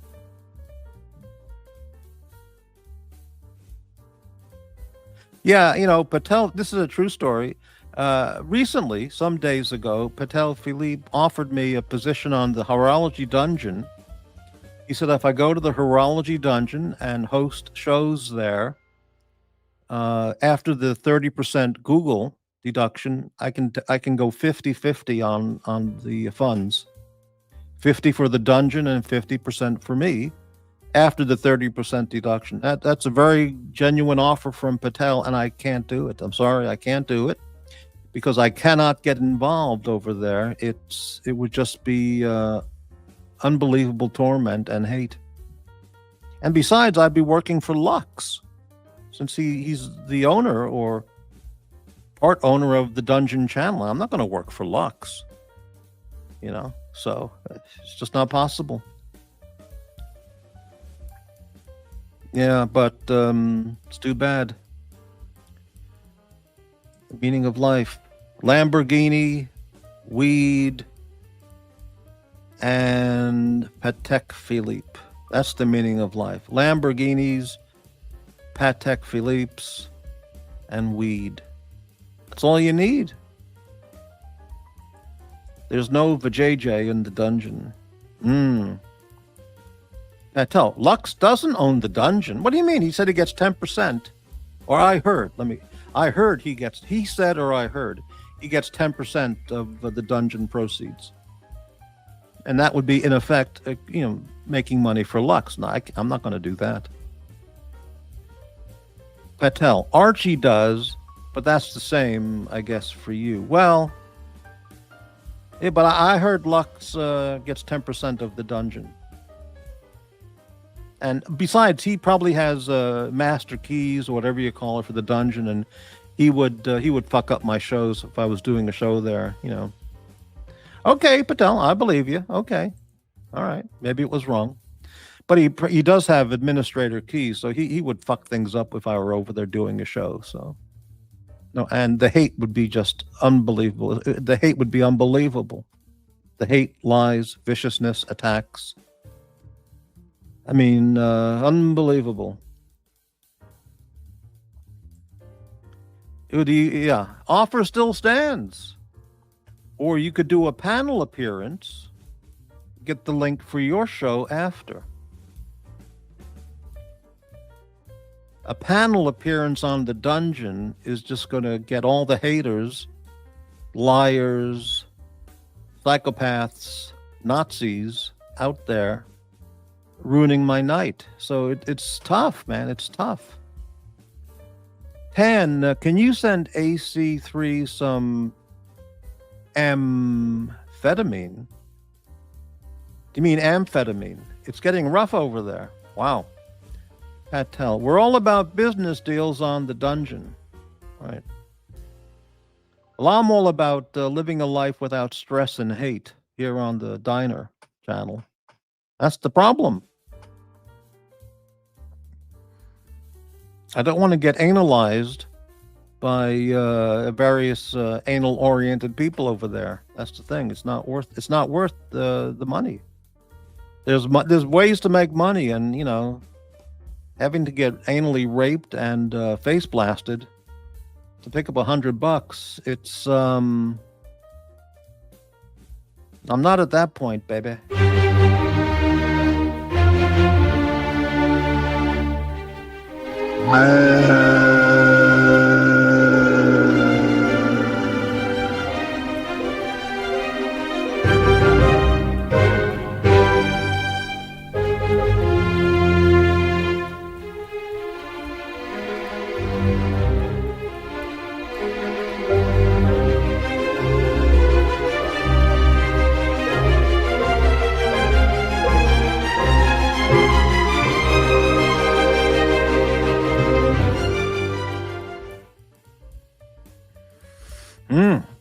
Patel Philippe, $5 super chat. Thank you, Patel. Spoke to Eddie tonight. Let him know he has my card if he gets tired of making $3 on Nick's show. I expect a call in about a week. Wow. Pulling all the strings behind the scenes. Holy cow.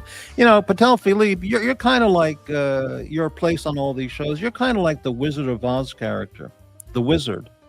If you remember in the movie when they're in the city and at the end of the movie, they go behind the stage and they pull back the curtain and they see the wizard pulling all the levers and buttons and levers and levers and turning on the switches and turning off the switches and controlling everything.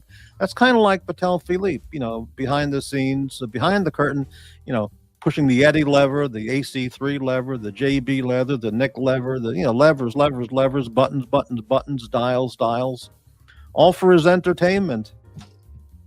All for the glorification of your massive ego. That was Seinfeld, right? Right. So he's kind of like the Wizard of Oz character, you know, just with his giant control panel, you know, controlling the guests, the topics, the funds, the money, the flow. Yeah, the wizard. He's the wizard, not the wizard, right? All right. Behind the curtain, right? Do not look behind that curtain. McLobster, I can't even find Nick's channels anymore. It's like El Dorado. I know what you mean. Wow, unbelievable. Patel, I'm just trying to help people that want to enjoy the platform and make a few bucks doing it. Capitalism, baby. As a Trump supporter, you should understand that. Oh, I'm all for it. Yeah, right. Yeah, I get it, Patel. I get it. You have a need for the entertainment, and you're willing to offer payment for services for entertainment. I mean, I get it. Yeah. Mm-hmm.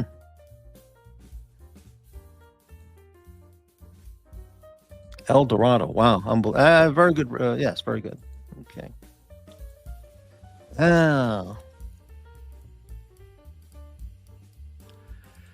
Fund Morty's portfolio now. Yeah, I mean, that's absolutely the truth. I have four $1 $1 in 4 companies on if stock. Let me look it up again. My current portfolio, Patel, this is absolute truth. My current stock portfolio is $12.72 value today.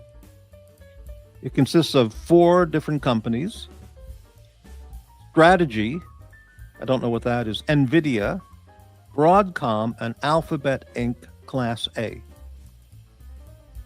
And which was not from Nick. That was from a gift from somebody else. Total value, $12.72. I could cash that out tonight, baby.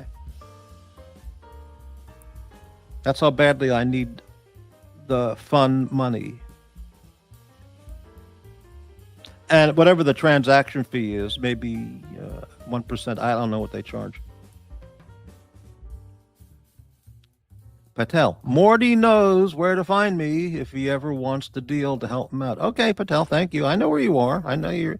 Just contact Patel Philippe, care of Schwartz's Deli, Montreal.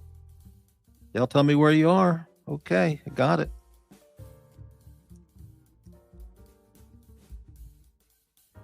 Oh, what is this?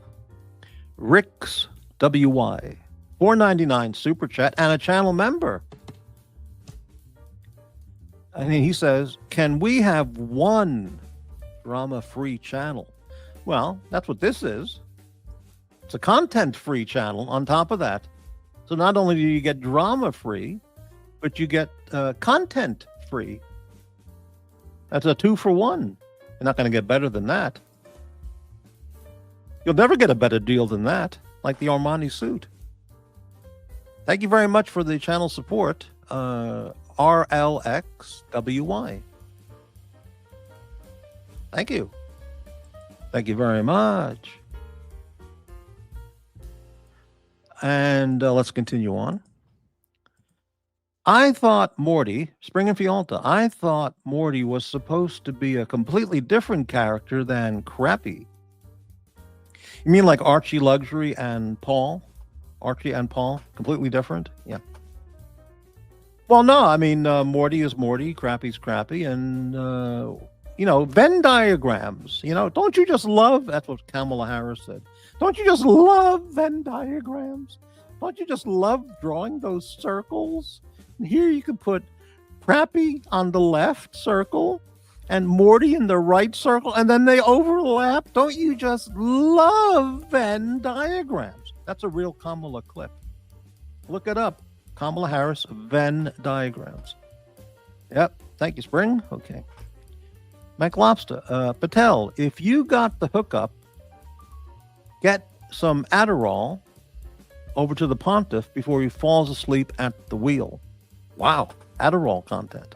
Wow. And thank you again, RLXWY. Spring and Fialta, how could you have so little in stocks? I thought you had to purchase whole shares. One share of NVIDIA is more than 12 and change. No. I appeared on the Watch Nicholas show about daily for 6 months to a year. Had a lot of fun there, but it didn't work out. He wanted to make some changes, which those were not my kind of changes. So I just left, But after the show, often he would send me $1 as a thank you for being on the show, where he made who knows how much money. And I never asked him for anything, okay? So, Venn, the Venn diagram from Morty and Crappy is a single circle. Spoken like an engineer. Very, very good. Okay. So he would sometimes send me $1 Cash App, and sometimes $1 as a share of stock, those stocks that I mentioned. If you use Cash App, you can send somebody cash, Bitcoin, or shares of stock.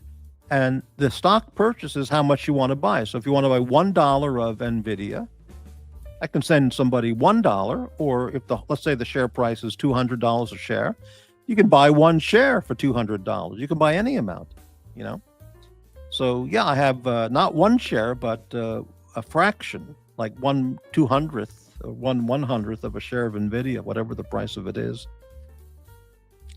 Will that get me an annual report in the mail and allow me to go to a stockholders meeting? I don't know. But I'll probably have to sell it all tonight. The $12.72. Because I have no fun money. Yeah. Well, I have no money, but I have no fun money. That's for sure. Yeah.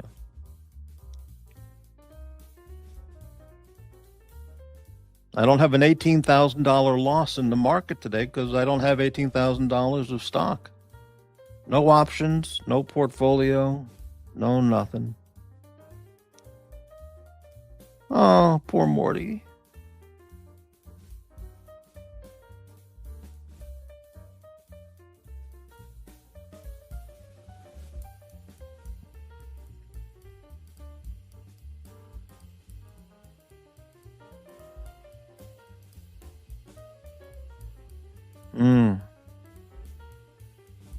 Okay, let's continue.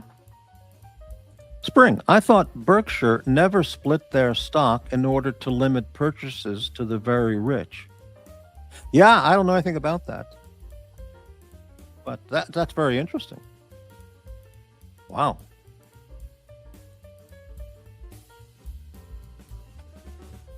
Hey, look at this from a new fan of the show, a new friend of the show, and channel member, RLXWY. $9.99 super chat. Drama is bad for your health. Well, you got that right. It's bad for your blood pressure. It's bad for your cardiovascular. It's bad for brain health. Brain health. Oh my God. Right. Take an unhealthy brain and put it on the drama channels. It goes beyond a bad brain. It goes an unhealthy brain. It goes into a deteriorated brain. I mean, oh, it's oh, I can't even think about it, how bad it is. But you're absolutely right, RLXWY. And thank you so much for the channel support. Yes, indeed, Brightling, a wise super chat. We have some wise people here tonight. Brightling, RLX, and, well, Patel, but Spring and Fialta, and yeah, and the other viewers, McLobster. Yeah. Hello, Little Dave. How you doing, Little Dave? Hello, sir. Right.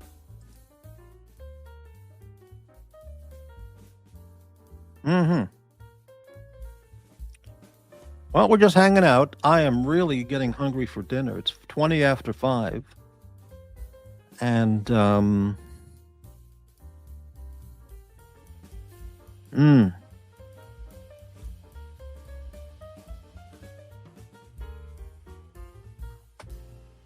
no fun in Morty's life. No fun, no past, no present, no future, no nothing. No Dubai. To tell you the absolute truth, I mean, honestly, if I were offered, now this is true, okay? If I were offered $5,000 to go to Dubai, the $5,000 paying for the airfare and hotel and local expenses, I wouldn't go because I don't want to go to Dubai. It's a hell of a long trip. And what would I do there? I can't imagine anything that I can do in Dubai. So if I had the 5,000 after deducting the first class, business class round trip, and then the 5-star hotel accommodations and the 5-star restaurant dining, what would I do there? I mean, I could meet Jock for a bowl of haggis or something, a cup of coffee and a croissant. But I have nothing to do in Dubai, so I wouldn't want to go. It would honestly be a waste of $5,000.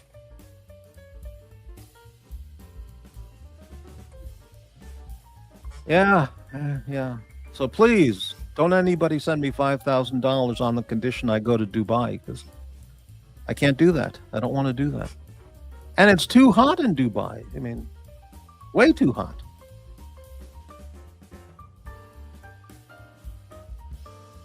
Now, if somebody wants to offer me $5,000 to go to New York, well, I don't know about going to New York anymore. I mean, the city's destroyed now.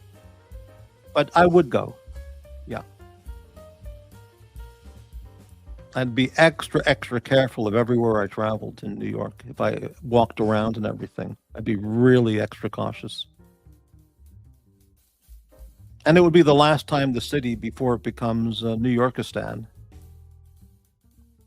which is that's its fate.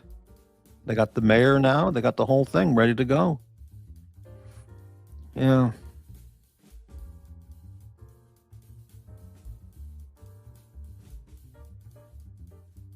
Yeah, I agree. Cooler climate's the way to go. Why walk around sweating all day and your forehead burning with the intense sunlight? Ugh, it's awful. New York abad. Well, yeah, exactly.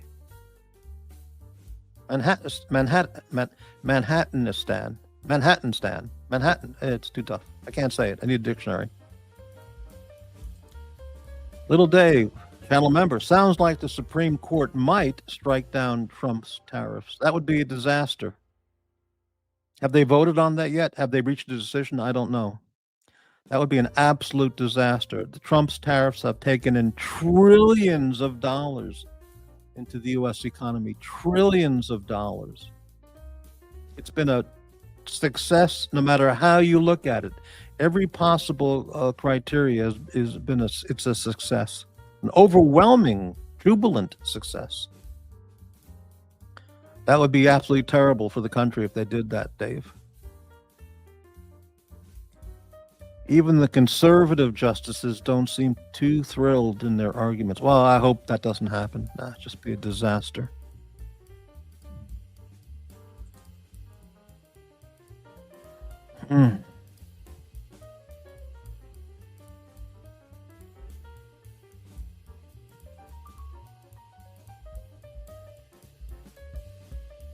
I mean, the justices never said anything when Biden, as you know, aka Obama, was letting millions of immigrants, millions of illegal aliens cross the border, and then he was flying them overnight in taxpayer-paid airplanes to fly across the country to relocate them all across the U.S. They never said anything about that. Nothing. That's what's true. It's absolutely true. He would take the illegal aliens by the busload, bus them all over the country to relocate with credit cards and health care and free food, and also fly them to cities all around the country to dump them off, give them a credit card, a prepaid credit card, and gift card, and food, health plans, hotel to stay in. No one ever said anything about that on the Supreme Court. But it's Trump, yes. Blaine, Morty, have you ever listened to Hugh Hendry? He's a very interesting fellow. His train of thought sometimes remind me of you. That name sounds familiar. Let me look that up.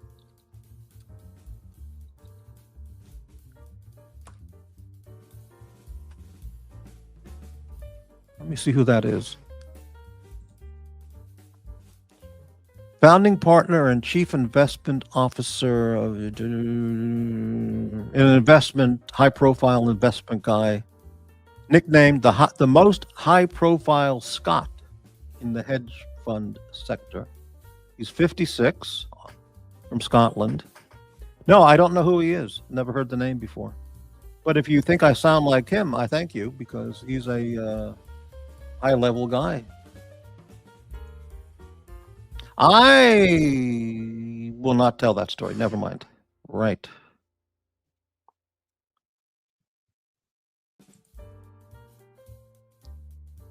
Not sure, Brightling, not sure why Dubai is a destination for many on the streams.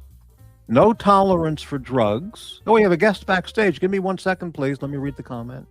No tolerance for drugs, public intoxication, obscene gestures, cross-dressing, and I guess that includes face blasting. The list goes on. Prohibitive to those people. Yeah, why would those people want to go there? There's no face blasting and all those other things you mentioned. That's a very interesting observation, Brightling. They also get free haircuts. Wow. Yeah, that's a great comment, Brightling. We have a guest. Hello, Spring and Fialta. Hey, Morty, how you doing? Oh, it's terrible, Spring. No fun money. So I made my Nicholas has so much fun money, and Marcelo and Tim.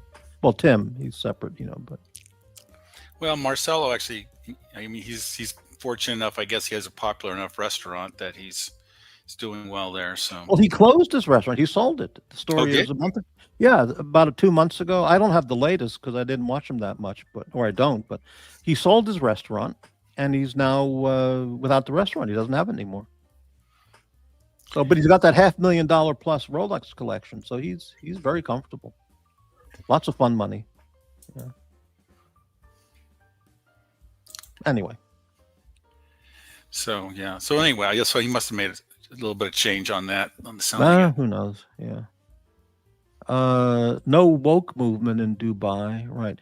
Blaine Cole, question: a spring 3-eye atlas. Is it much ado about nothing?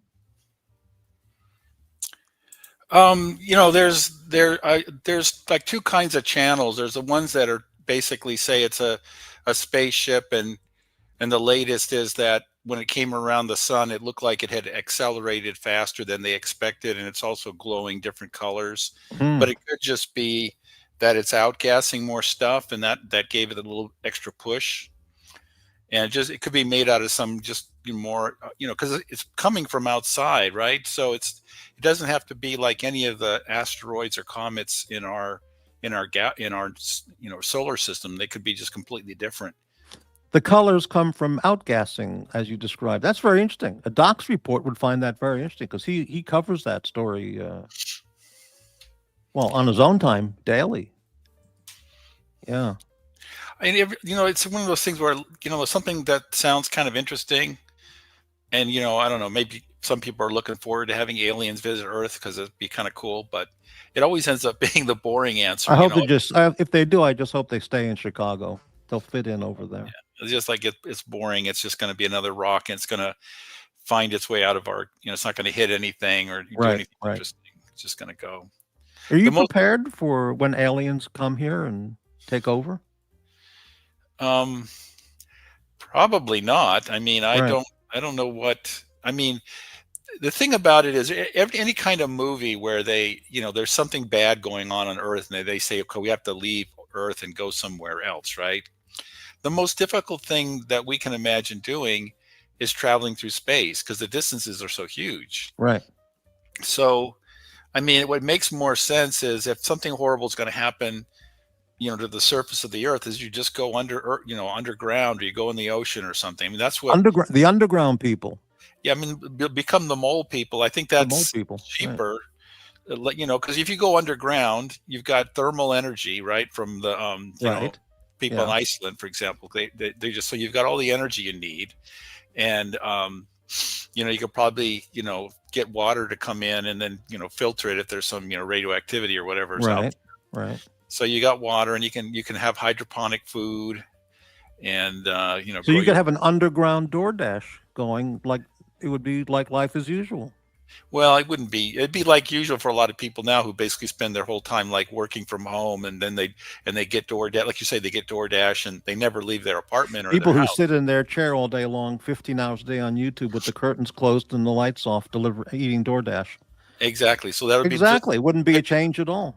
They'd be the best people for going in the bunkers. But of course, they're not the ones that are going to go there. The ones that are going to go there are like the Zuckerbergs and the elites, right? The elites, and they're going to have their supermodels, and they're going to accidentally not tell their wife. Right. And that's what Dr. Strangelove was considering. Now, wait a minute. 1 man to 200 supermodels, handpicked for their fertility and beauty.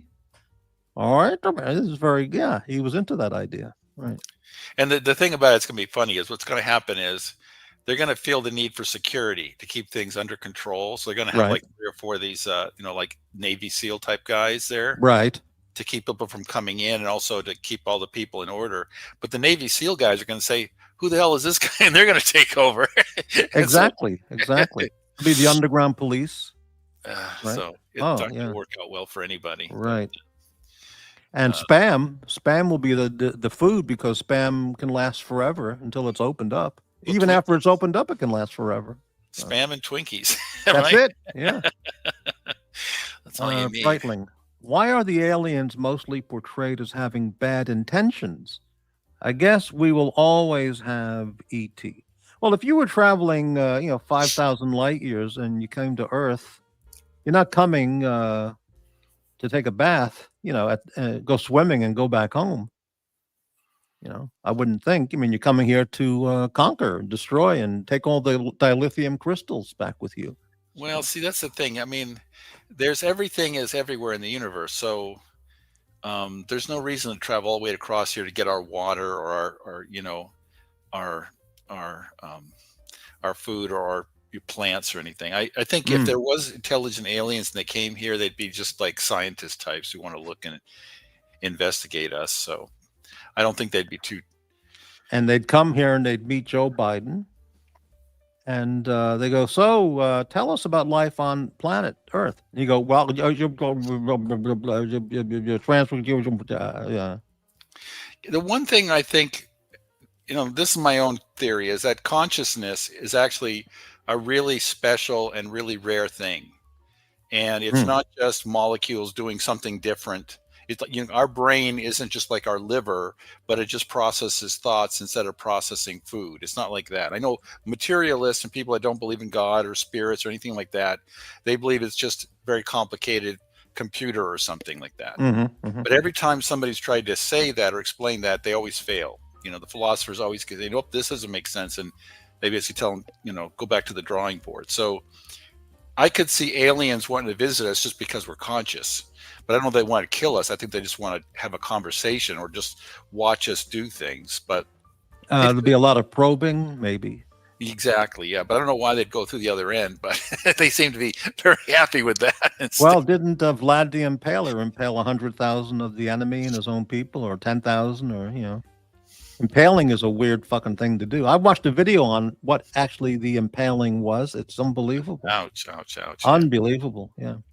What do you do if you're sitting? I mean, anyone. You're sitting at home and the aliens are coming down to impale you and analyze you, and do you sit there and not? Do you shoot back, or is your handgun ineffective against the alien? Or That's the thing. I mean, if you believe the stories that are the most believable, the aliens, when they do come here, they're very interested in our nuclear arsenal.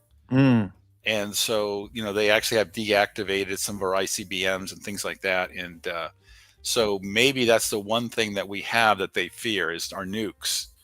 Because I don't think anything, no matter how sophisticated you are, you can survive a nuke. Especially if you're like a ship that's come across the galaxy.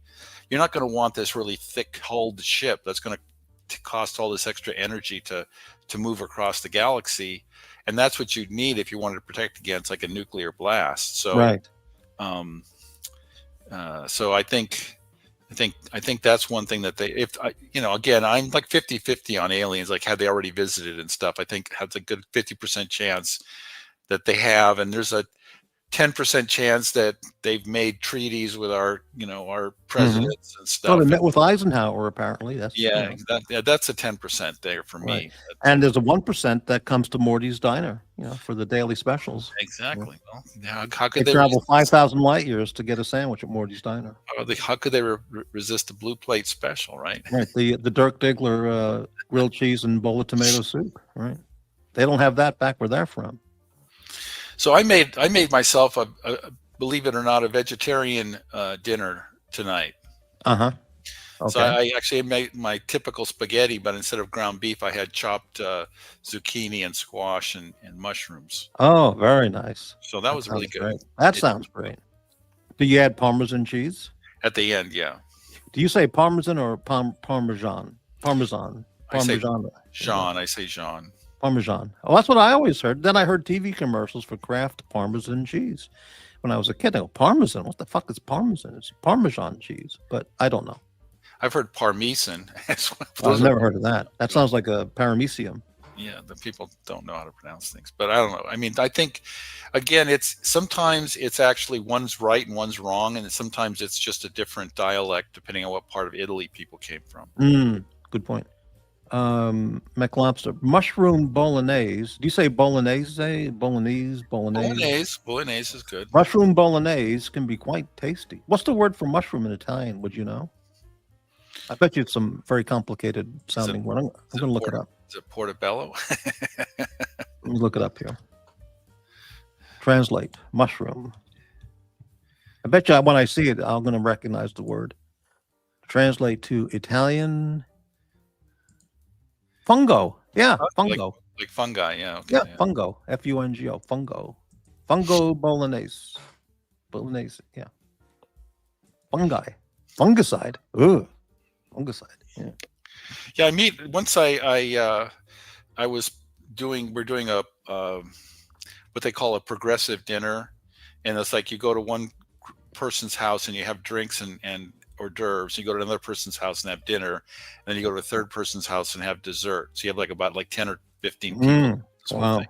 So I was in charge of dinner, and there were some vegetarians. So I made two stews, one with beef and one with portobellos, and the one with portobellos actually tasted better. Wow. Yeah. Do you think most portobellos in the supermarket come from China? Unless they're labeled, California, Washington State. I have no idea, because I think, because you can grow mushrooms anywhere, right? You just have to have underground, right? Because they grow them in cellars. So there was a time they were going to make like that. There's that thing called CERN, which is in Europe, where they discovered the Higgs boson, the God particle. Oh, yeah. They were going to make something in Texas called the superconducting super collider, and so they built all the tunnels underneath, and then they stopped funding it. And there for a while, there people were like, "What can we do here?" Well, some people started growing mushrooms down there, so at least I got some use out of it. Yeah, because you can buy frozen portobello mushrooms in many supermarkets, and those are all from China. No, okay. I bet you the fresh ones, they're probably locally grown, or maybe from Canada. Here, there are a lot of Canadian products, or Canadian products in the supermarkets, but yeah, well, who knows? Yeah, I notice it's harder to get them, so I think people are buying more of them. So more people are using them in their cooking or whatnot. So they're really good, but when you think about it, they're disgusting to eat. But they're mushrooms. But yeah. Well, the good thing about the mushroom is it's got kind of a meaty flavor. So it's kind of a substitute if you want the flavor of meat, but you don't have meat, or you don't want the meat. It's a good Yeah, but I mean, eventually, at some point in history, some guy who was really hungry picked this thing up out of the forest and said, "Okay, fuck, I'll eat it. I'm starving to death." And it turned out to be not only tasty but healthful. And he said, "Wow." Yeah, well, it's I'm sure they ate termites and ants back then and all that. Correct. Yeah, so I don't want to know about that, but right. The whole planet is covered with wild mushrooms, easy to learn and forage. Yeah, once you study it, you'll know which ones you can eat. Yeah, and grow. Yeah. I think you want the boring ones, right? If it's brown or gray, it's good. If it's bright colored, those are the ones that are poison. Yeah, right. General, I think, but porcinis have a unique look. Oh, and well, I mean, it's an unfortunate word, but shiitake mushrooms, the Japanese. Yeah. Yes. Right. Did the peasants have food testers? Maybe. Yeah, maybe the head caveman had a food tester. Yeah. That's there were some people that made experiments that didn't go well, right? Probably one of his many women in his cave said, "Here, you eat this first." Yeah. Gray mushrooms often are not the good ones. You gotta be careful. Yeah. They offer a lot of people here go mushroom foraging, mushroom treks into the woods, all the parks and woods around here, and they're led by a mushroom expert, and he can identify ones you can eat and the ones that are dangerous, and they pick wild mushrooms, and bring them home. Amazing. There's something like, it's not truffles, but there's a type of mushroom that's considered very like the best.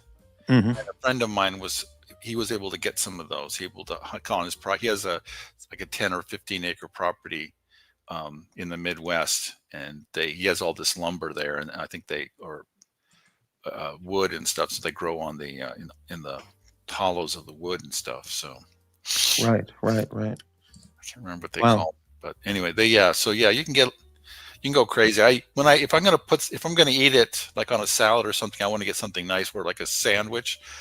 But if I'm just gonna throw it into a sauce, I just get the baby whites or whatever they call them, right, baby bells and stuff. So I don't think it's Oh, that's it. Morels. That he got some morels. Yeah, I just looked up 10 most expensive mushrooms in the world. Caterpillar fungus, $39,900 per pound. That comes from China, used in Chinese medicine. European white truffles, $5,000 a pound. Matsutake mushrooms, I've heard of those, $4,000 a pound. From Japan and Asian. Black truffles, $3,000 a pound. Boy, those look really awful. Morel mushrooms, $1,650 a pound, or up to. Wow. Yeah. Okay, I've so seen those, yeah. He got them for free. That's a pretty good deal. Cherished by chefs and foragers alike, a beloved delicacy, known for their exquisite flavor. And yeah, porcini mushrooms, black trumpet mushrooms, lobster mushrooms. I've seen those at the supermarket sometimes. Chanterelle mushrooms. I've seen those. Do they scream when you put them in hot water? Yeah, right. Yeah. And lion's mane mushroom. That's a really funky looking thing. Found on hardwood trees in North America, Europe, and Asia. Wow. Yeah. So morel mushrooms is in the top 10. Yeah. I Blaine. Maybe that's why she went up. Did she move out? She moved to Ireland, right? So she's gonna have a lot. Yeah. A rumor is Rosie O'Donnell can root out her own truffles. I believe that for sure. I love it. Right. I love it. Yeah. Well stated. Yeah, I think I saw where she's applied for Irish citizenship. I don't know if I recall that thumbnail correctly, but and she's demented. She's truly a demented, deranged person. Truly demented, deranged, delusional, mentally ill. Yeah. They have these monster-sized portobellos the size of a piece of bread.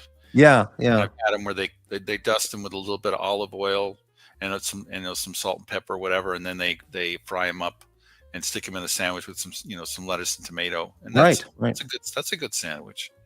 It Right. might not be that flavorful, but it's a good sandwich. After all these years, I made Morty chuckle. My work is done. Well, that was a really good line there. I mean, and it brought up the image. If I knew how to do any graphic stuff, I would make a meme of Rosie O'Donnell as a wild feral hog rooting out truffles. That would be a hell of a good image. Maybe you can get her to, rustle up some truffles for your restaurant. I don't want anything to do with her as a supplier, as a customer, or as anything. If she walked in my place, I'd say, you must leave now. So you accept aliens from other planets that might be covered with slime, but you won't accept Rosie. Well, slime. Look, if they mind their own business and leave a nice tip for the ladies, for the servers, and it might be okay. Yeah. Did you ever see? There was a French sci-fi movie. It was not that great, but it had an amazing. It was like one of the best intro sections of the movie. It was about a space station above Earth, and they kept adding to it, and it got so big that it was gonna crash onto Earth. So they had to send it away from Earth, and it became this sort of like a UN kind of thing where anybody in the universe could go visit this the space station and spend some time on there and then leave or whatever. I never heard of that. I don't know anything about a movie like that. And the beginning is just the crew welcoming one set of aliens after another, just shaking their hands or whatever, right? Mm-hmm. And they get increasingly ridiculous. I mean, they have obviously like underwater creatures, and they have this big like bowl over their head which is full of water, so they don't right. And they have purely like electric neon things coming in, and they have ones where when they shake their hands, they're covered with slime mold and all that stuff. So They got all the different ones, and it's really kind of interesting. And this is a French film? It's English. It's not. You don't have to worry about subtitles. But it was from a movie from a French comic book series. I see. Yeah, I have no idea what that is, but sounds good. Yeah. Valerian. Everyone's welcome. Everyone would be welcome there, except for certain YouTubers whose reputation is galactically known as evil and and bad, bad. Right. So this is called valerian. It sounds like a drug that you take for, like Valerian. Yeah, Valerian and the City of a Thousand Planets. that's the movie. That's the movie. Let It's me look worth it a up real watch. fast.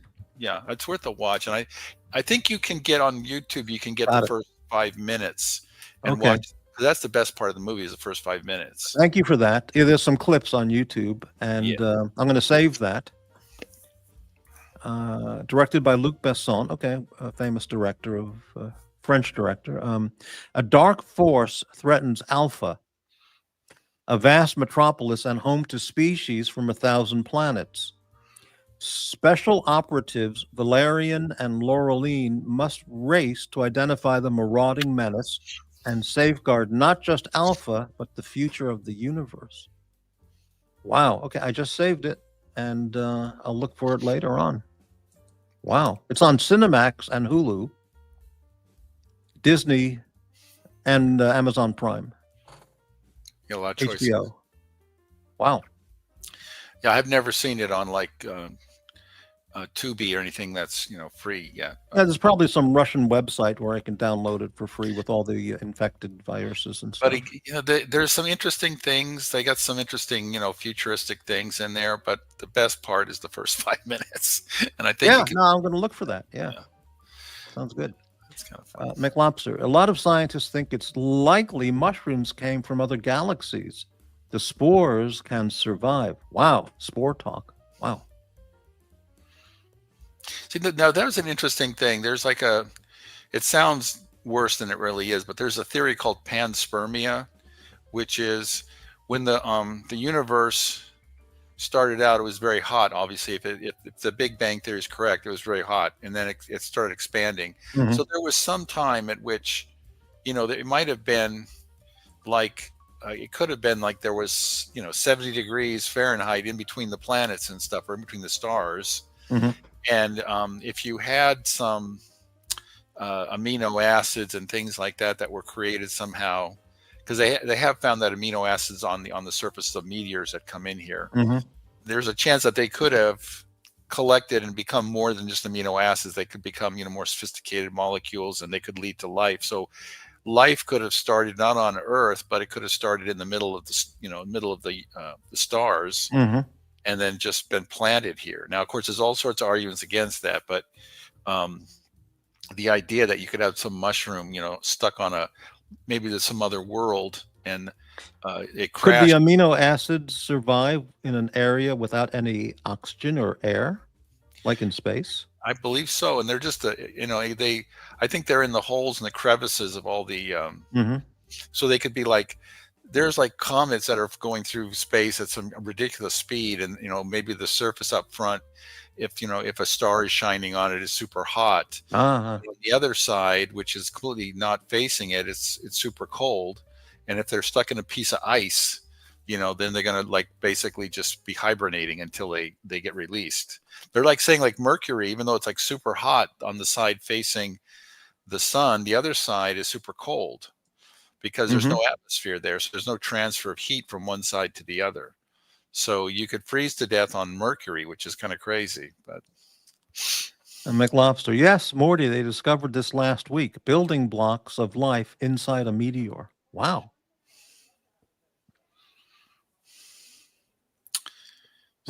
so that's, so if there was all this, imagine if there was like big giant globs of goop just floating in space,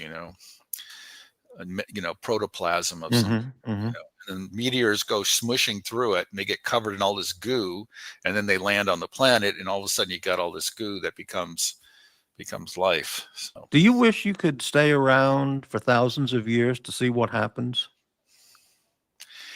yeah,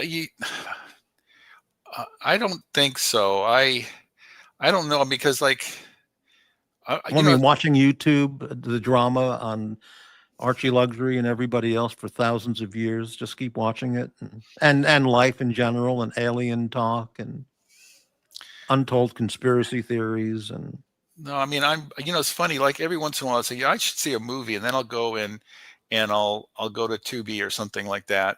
Yeah. And there'll be like I'll be surprised at the movies that I see, ones that I'd never thought I could see for free with, just a few commercials, Yeah, like, yeah. and they're there. It's like, wow. And I say, wow, I could watch this. Then I thought, no, I don't think so. No, I don't think so. Right. The only movie that I really was like surprised to see and I got to see was the um, the In-Laws with Peter Falk Alan Arkin. Right. and Alan Arkin. Yeah. Yeah, yeah. So that was something I said, oh wow, it finally I can see it. And I was looking forward to watching it, and I was glad I saw it. It was funny. It wasn't hilarious, but it was a good movie. I remember the movie. That's from the 70s. I never saw it. Yeah, and so it was there, and Ed Egg Bagley Jr. was in it too, Uh-huh. but he didn't ruin it, so that's good. Right, right. Um, His father was a phenomenal actor, one of my favorites. So, a classic character actor. He was very, very big in the 50s, Broadway and Hollywood movies, and 60s. A tremendous number of good parts. But he's not known, he's not remembered at all, really, except by real movie fans. But his son is not, Ed Begley Jr. is nothing at all like his father. Nothing. but yeah, just in general, I just like I told my friends the other day, like I have a couple of people I know that have got cancer and they've gone through treatment. One person was very lucky; he went through the treatment. He had his suffering and all that from the chemo and everything, but he's been good since then. But another guy, he's been going through hell with his cancer treatment with Hmm. radiation and all this other stuff. And to me, it's sort of like depending on the prognosis, if the treatment is going to maybe give me another couple of years or something, Hmm. I'm just going to go into hospice. I'm Yeah, not. I've thought about this. Now I would just say, okay, that's it. I'm not going to do that stuff. Yeah. What am I going to hang around for? Begging another year for super chats? I'm not going to do that. If I was married, had kids, I had responsibilities and things, I could see, hanging Right, around. But right. the only like future for me, I have a couple of, I have a couple of nephews and a niece, but Yeah. they're being looked after really well by their parents and Yeah. stuff. For me, it would be what's the point of hanging around another 12 months to get 12 more months of face blasting? So, yeah. Yeah, exactly. McLobster. I met Alan Arkin in an Indian restaurant in San Diego about 10 years ago. Oh, that's Very low key guy. All right. Did you bother him? Did you harass him? Did you ask him for a photo, to take a photo or autograph your napkin or anything? Well, anyway. Yeah.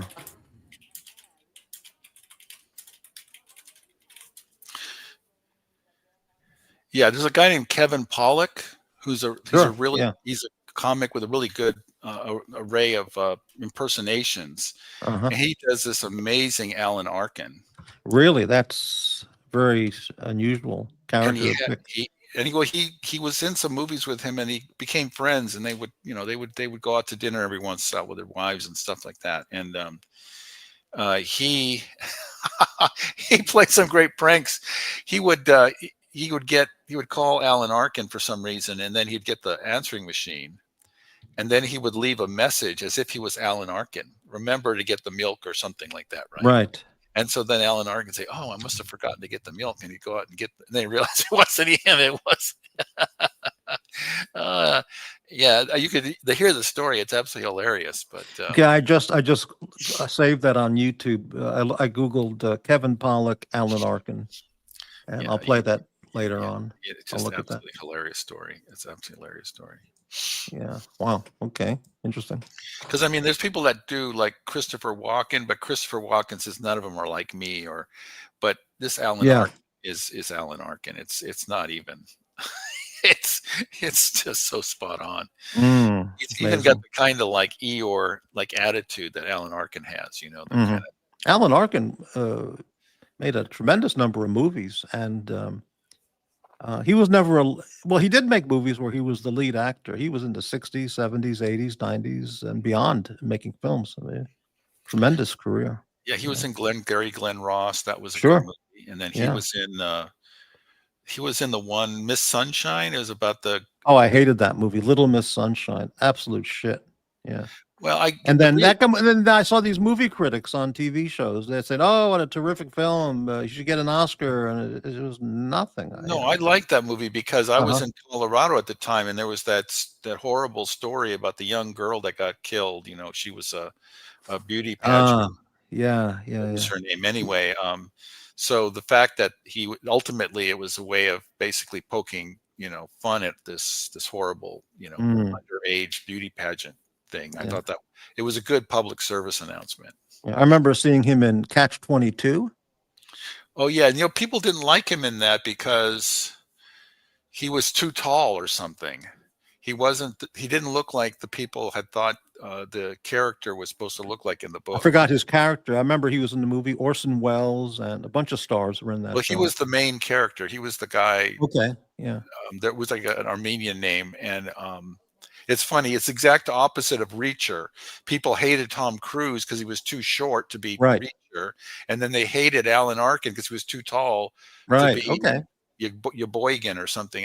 Yeah, I haven't seen that movie since the 70s. So yeah, and The then he book was in The Russians Are Coming. The Russians Are Coming, which I really enjoyed. I thought that was a funny movie. Yeah, Now I don't know if I would find it so funny, but that was 60s. No, I saw that recently. I saw it about a year or two ago. I read Carl Reiner and Alan Arkin. Yeah. Yeah, it was, and I think I saw that about the same time I saw The Mouse That Roared. They're kind of similar. Oh, I saw that. Yeah, and Brian Keith was in that too. He played the police chief. Oh, Alan yeah, Arkin was the Russian, and Carl Reiner was the vacationing guy on Cape Cod or whatever that was. Yeah, and I was in the Pantry. You know, the Pantry downtown LA. Yeah, yeah. And he was who you just mentioned, the guy that was the Carl Reiner. Carl Reiner. Yeah, so he was there. He had a whole bunch of young actors and actresses around him at this one table. So obviously he was like setting up for a play or something like that. And we were at a different table and just kind of looked at over there and saw him. And it's like, wow, he's eating in the pantry. But I didn't say hello. I didn't have enough guts to say hello or anything. But yeah. But I was there when the owner could have said, "Hello, McLobster sent me." Just say, well, whatever. Yeah, I was there. We did say hello to Reardon, Mayor Reardon. Oh, Mayor Reardon, he owned that. Yeah, yeah. It was so funny because there's a long line to get in there, and he just works his way to the beginning of the line, and he gets seated, and people say, "Hey, wait, why is he so special?" Well, because he owns the place. Right. I went there once. It was very late at night. I went there once, mid-90s probably. And I don't know if he was the mayor then or soon later, or maybe he was at the time. I don't remember. Yeah. And yeah, it's a restaurant in downtown LA. I think it's gone now, but it was exactly the same as it was in 1900 or something like that. It reopened. Somebody bought it, and really? Yeah. So they were interesting because there's a Mexican restaurant in East LA, and they were just serving lunch and dinner, but they decided to hire all the cooks to cook the breakfasts because the cooks had lost their jobs, right? A lot of them had been there forever, and they didn't. And so now that I was wondering is when they reopened it, are they going to get those cooks back or not? They have to get a whole new set of cooks. But the food was never great there. But it was I just the history and the ambiance and the kind of I don't remember anything about the food, but I just remember the ambiance, the furniture, the decorations, that it was literally, the same as 1910 or whatever it was, And a lot of the people that worked there were like, ex prisoners. They were people that had served their time, and that was one of the things that the restaurant owner wanted to do, was give them a chance to get back into society and have a real job and stuff. So. Right. So that was kind of cool. Wow. I got a shiv in my eggs once, so he's like, "Oh, really? Wow." No. Yeah. Wow. Mind if we take a little break just for a moment? Well, I've got to probably take off. I'm going to be going. Oh, okay. I'm going to play some poker tonight. So great. Jump on and say hello. Well, have a great time. Make a lot of money. Win a lot of money. Well, but you're playing for plastic chips. So you don't really pay. No, we're going to be playing for like The buy-in is $20, so it's not that much. Oh, there you I go. might make like 60 or something. So you have fun money.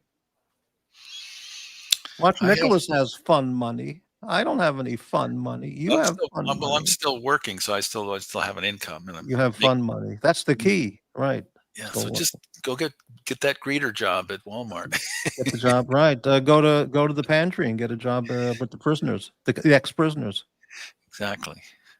I'll talk to you later then. All right. Thanks very much for stopping by. See you later, Spring. And Patel Philippe, Morty, how often have you played strip poker? I played strip poker when I was a young teenager. Yes, that is correct. So not since I was like 12, 13, maybe, something like that. 12, 13, 14, maybe, I don't know. That's correct. But you know, it doesn't have to be strip poker, Patel. It can be naked twister. Doesn't have to be shirtless twister. It can be naked twister. That was a great line from JB. Well, whatever. Yeah, but how about you, Patel? How often have you played strip poker? And do you really want the audience to know? All right. Right. Yeah. Wow. How about that? I'm really hungry. I need food, and I don't want another can of beans. I guess it would be tuna salad tonight.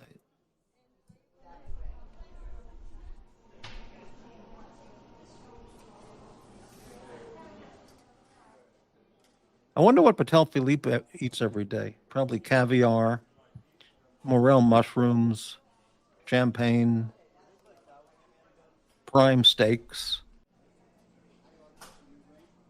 Canadian bacon, maple syrup, maple cookies. Ah, you eat Indian food.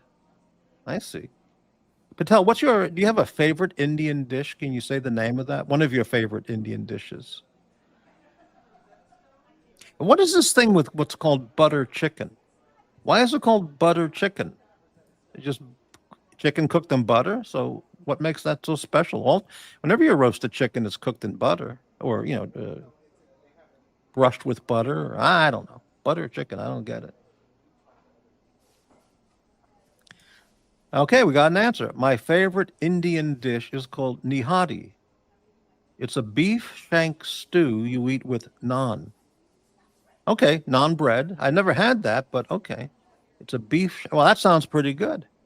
But is it really spicy, Patel? Is it like an American beef stew flavor or a really spicy Indian flavor? Otherwise, it sounds really good. Nihari. See if I can see a picture of that.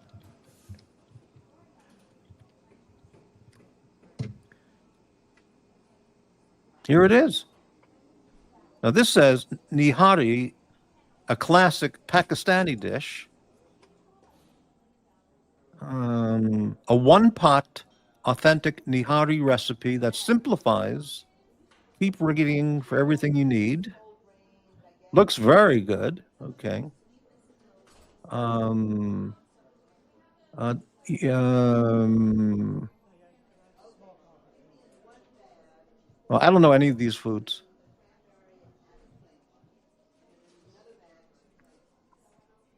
Traditionally made with the whole shank piece. Okay. The meat is there for eating. The bones are there to give richness, depth, and another layer of flavor. Okay. In Pakistan, the meat is typically beef, but you can also use mutton. Wow. And there's all the ingredients.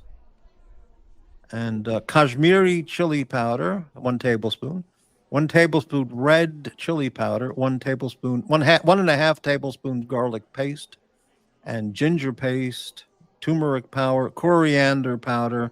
Oh, it's getting kind of spicy. Wow. Amazing. Okay. Very good to know. We have some humor here. Is that a sacred cow shank? Right. Okay. Beef shank is delicious. Hey, RLX. Yeah. Sounds good. Okay. You typically add green chilies to spice level. You top it off with fried onions, ginger, and chopped chilies. Wow. Indian food is infinite and delectable. Wow. Nihari is eaten in Pakistan, but it's not from that geographic area. It's from northern India, from a state called Uttar Pradesh. It's very popular in Delhi, where I'm from. You're a Delhi man too? I'm a Delhi man. Right. There's a great company called Spice Walla that sells Indian spice blends based in South Carolina.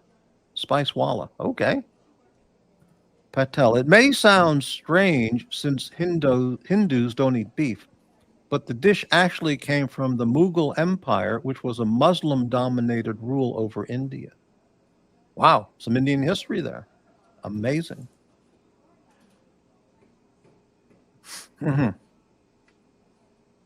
I watch a lot of documentaries about India. I mean, I don't have broad, deep knowledge, but I think I have pretty good knowledge of Hindu stuff and Indian stuff and Pakistani stuff and stuff. McLobster. I love me some lamb pulao. Wow.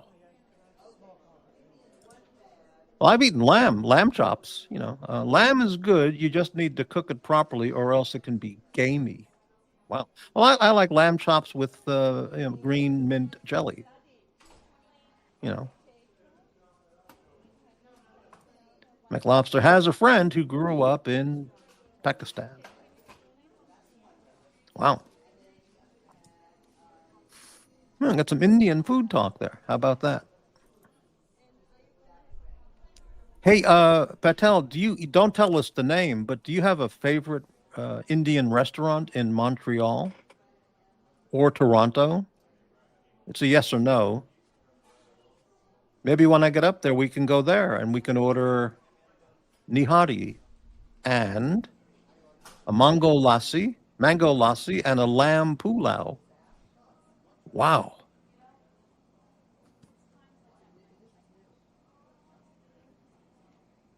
Okay, we got in Montreal. I like the Tandoor and Grill on West Island. Wow, we got the real place there. All right, I'm going to look that up.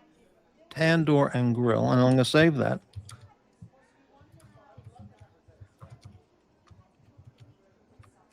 Apparently, Montreal has the best of everything in Canada. Maybe. All right, here it is. Tandoor and Grill. It's in French. The website's in French. Commandez maintenant. It's all like the page wouldn't come up. It's blocked by the French Canadians. Let me try this website here. This link. Here it is. J'accepte. Tandoor et Grill. Bienvenue. The whole thing's in French. There's a the photo gallery looks really nice. Wow. There's a picture of some kind of chicken on the front page. All right, I'm going to save this. You can. I can change it to English.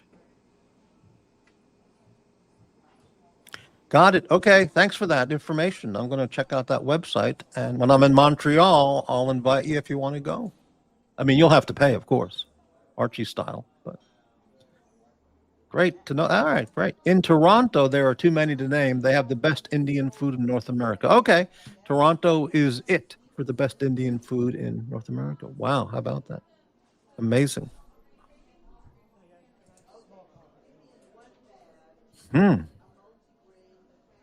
Honestly, I've never had the best Indian food. I don't know what it would be. McLobster. It's random, but there's actually very good Indian food in South Africa. Well, that's a little bit of an airplane ride to get a dinner, to try out some food, you know. Patel. Problem with Indian food is most people are exposed only to North Indian food, which is similar to Pakistani food. Not many eat South Indian food like masala dosa. I don't know what that is. Yeah. I really don't know anything about Indian food. I went to an Indian restaurant one time, and I really I didn't find it, but everybody else was loving it. But I just didn't, Patel. Yes, there is a lot of good Indian food in South Africa. They have a specific dish there called bunny chow. Bunny chow. It's only available there. And they have it at a lot of gas stations. I mean, there's a Wawa in South Africa. Holy cow. Amazing. Yeah, this was an Indian restaurant I went to for someone's birthday party. It was in LA. If I remember, it was on Melrose or Beverly, around La Brea or approaching Hancock Park, somewhere around there. And yeah, I just couldn't get into it. Look up Bunny Chow. That sounds like a girl's name. What's your name? Bunny. Bunny Chow. Here it is. Okay. Wow, look at that. A bunny chow is an Indian South African fast food dish consisting of a hollowed out loaf of white bread filled with curry and a serving of salad on the side. It originated among Indian South Africans of Durban. All right.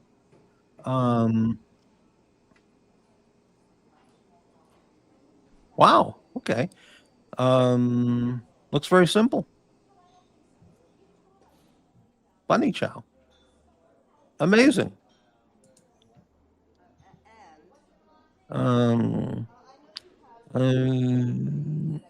Okay, well, there's a lot there on bunny chow. All right. Amazing. Rufus, I used to live on Curry Row in the East Village, New York.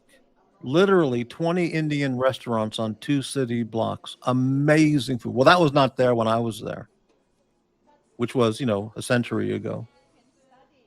East Village. Wow. Not Jackson Heights? Right. No, I lived on East 6th between A and B in East Village. Wow. Kind of like how there's a Chinatown on Canal Street and then basically Flushing, Queens. Wow. Patel's been everywhere. New York, Toronto, Montreal, South Africa, India. Everywhere. Even Dubai, probably. Amazing. Patel has a lot of fun money. Again, yeah, well, amazing. San Francisco and the Bay Area is packed with good Indian Pakistani. The only Pakistani restaurant I've ever seen is a Babu Bhat Dreamtime Cafe on Seinfeld. I've never seen a Pakistani restaurant. Just the Dreamtime Cafe with Babu Bhat. Wow, amazing.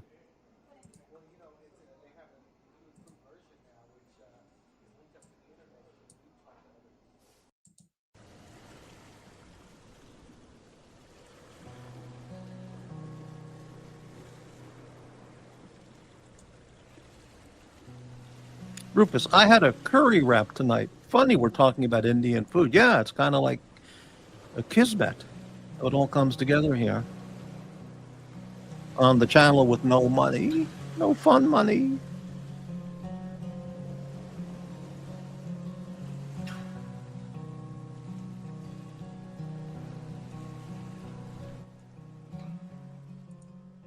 Well, I am really hungry. I'm going to wrap up the show at 6:30, about 7 minutes.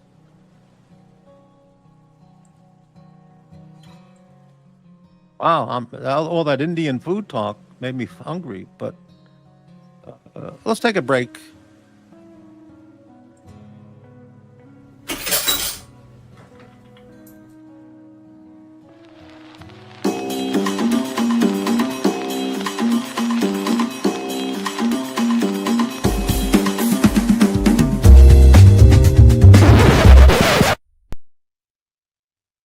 The time has come. Why give your money away to people that don't need it?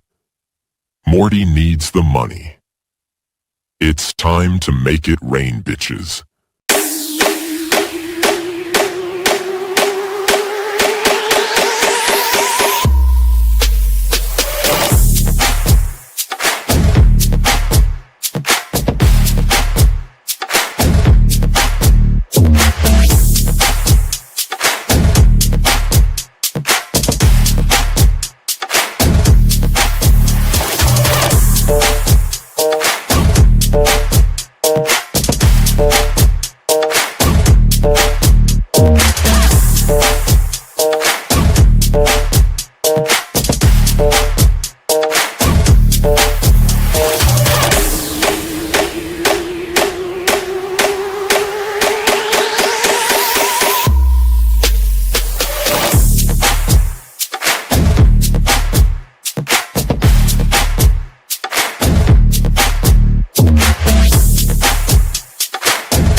Morty's Diner. Why give your money away to support a lifestyle? Give it to someone that needs it, appreciates it, and respects it.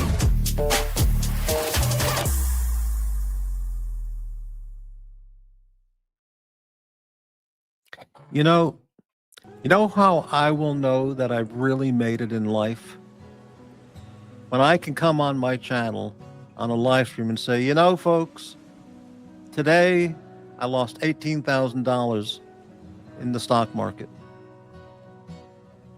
I would feel so happy that I've made it. I could complain about losing $18,000 in the stock market. Of course, I hadn't sold it. It's just, at that point, it's still just a number. But yeah, my stock went down $18,000. That was my fun money. Am I going to get it back? Is it going to go up? Oh, the stress is killing me. If I could get to that level of having fun money. Yeah. Hey, Mac Lobster, $1.99 super chat. Thank you so much for the channel support. Samosa money, baby. I've had samosas in LA. I used to eat them quite often in Santa Monica. And there was a peculiar taste to them. I don't know what that was. I mean, I ate them all. They were tasty, but it did have an unusual taste. I don't know what that spice was. And I don't think I knew what samosas were, but we all went there regularly. It was some really healthy kind of place. I don't know what the spices that are used customarily in samosa, but yeah, not what I would eat normally spice-wise, but they were good. Filled with peas, maybe, and I don't remember. But thank you, Mac Lobster.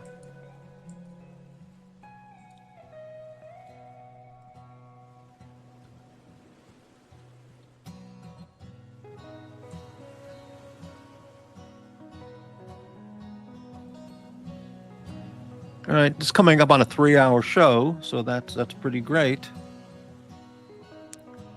No hate here tonight. No hate. No face blasting. We talk about the other face blasters. That's what they do. But we don't do that here. We respect our viewers. Well, if you believe that.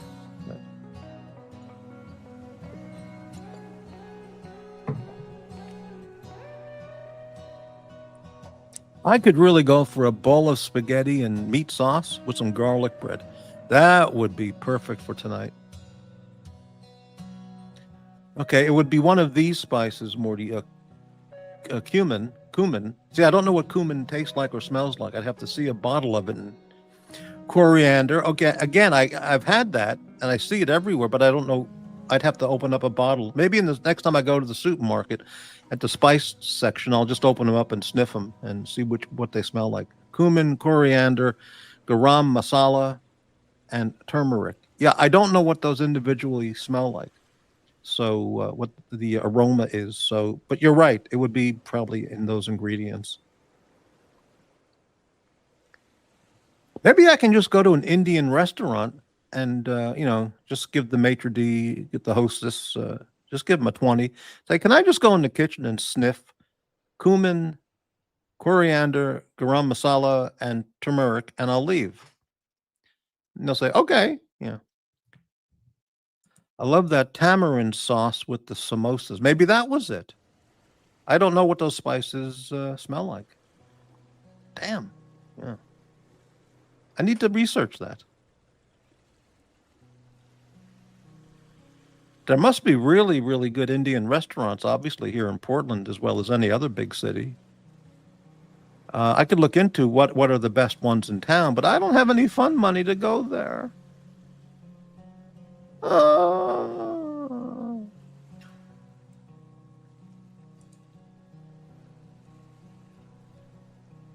Imagine waking up, and you turn on the computer and you look up your stocks, your investments, and you see where you're at with your portfolio. You go, oh, down $18,000. Oh, my day is ruined. And then you go out to a 5-star restaurant and get a delicious lunch, grieving about, oh, I lost $18,000 in the market today. That's a life I can only dream about. Hey, RLXWY, channel member, 9.99 super chat. Thank you again very much for helping out the channel with your support. Thanks for the drama-free stream, Morty. Oh, you're very welcome, RLX. Come back often. Come back again. Yeah. If you have any show ideas, RLX, you'd like to do, just anytime in the comments, just put in some ideas, and maybe there's some show material there. Great. Thank you, RLXWY.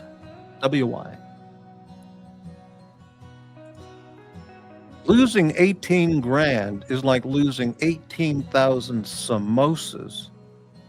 Devastating. Oh, I can empathize with that. Losing 18,000 samosas. Wow.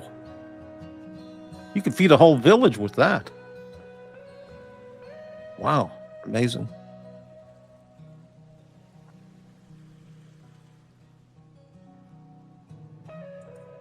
The last time I had a samosa would have been in Santa Monica, in the 90s. Yeah. Breitling, wake up, see your portfolio go down 18,000, go out for a gourmet meal, and then just wait for people later that night to give you their hard-earned money. Weird. I got to read that again. Let me get this. Wake up to see your portfolio go down about $18,000. Go out for a gourmet meal, and then just wait for people later that night to give you their hard-earned money.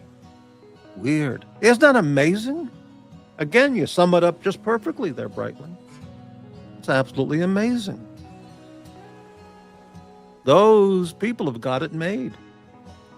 I don't have any kind of luxury lifestyle, high finance lifestyle like that. I have to count my nickels, dimes, and pennies to see if I can afford Taco Bell, like tonight. Morty, are you a fan of Curb Your Enthusiasm? Yeah, I've watched many of the clips on YouTube, many of them, dozens.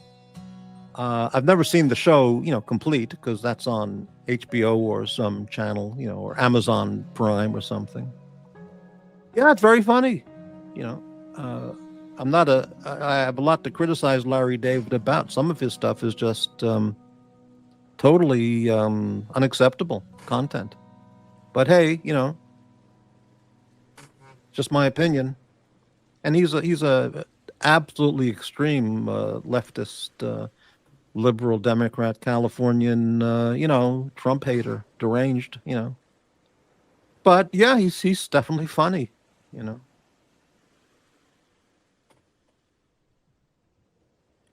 Breitling, the best part about Taco Bell is the meat is always a mystery surprise. Well, you see, that's absolutely true. What quality, what grade of meat does Taco Bell purchase from the meat suppliers? When you get a beef taco, what kind of beef is that? I mean, where did it come from? Do you really want to think about that? Wow. I mean, Wendy's, they say it's always fresh, never frozen, but what grade of beef do they buy, I've never seen the entire Sopranos series. I've seen tons of clips and lengthy clips, compilation clips on YouTube. I've never seen the entire show start to finish. I would love to see the entire show start to finish. That would require buying the box set, which I would watch, or just using Amazon Prime, I guess, and just watching every episode. I don't have any fun money to do that. They admitted to using beef filler. Oh, like soy and wheat, gluten and shit. It's not really even meat. Wow. It's Soylent Green. Holy shit.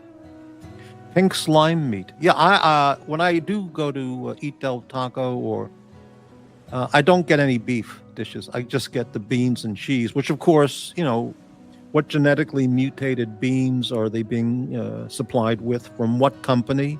From what Soylent factory they're getting their beans and cheese? And is it really cheese? What's it made of? I mean, you can't even imagine the ingredients in Taco Bell cheese or nacho sauce, Oh, scary to think about.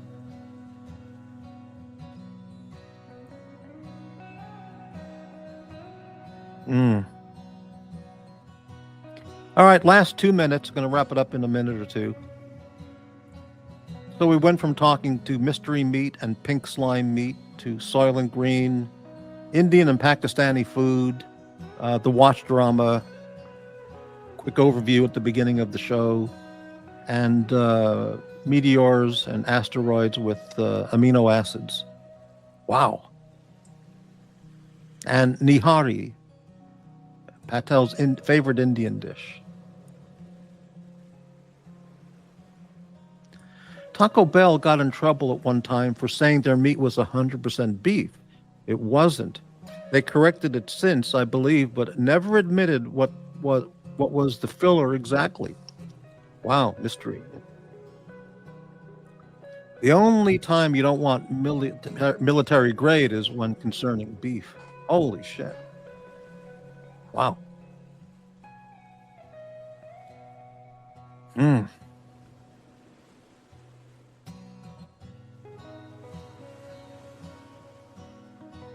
Well, there it is. 3-hour show. Luckily, we won't have the FDA policing our food supply anymore. Ignorance is bliss. Really? Why won't they, really? Why won't they be policing our food supply anymore? Well, okay. All right, that ends today's show. I'm going to have something to eat. Then I'm going to relax and read a book tonight. And if you like the show, PayPal, Cash App, always available 24/7, and Ko-Fi. It's all in the description section. And Super Thanks. After the show posts, you can click Super Thanks and send $500. Thank you all very much, and see you. The next show will be a whole change of format. I'm not kidding. That's serious. I think it's going to be really big. I mean, really good. Yeah. Exactly. Okay. Thanks, everyone, and good night.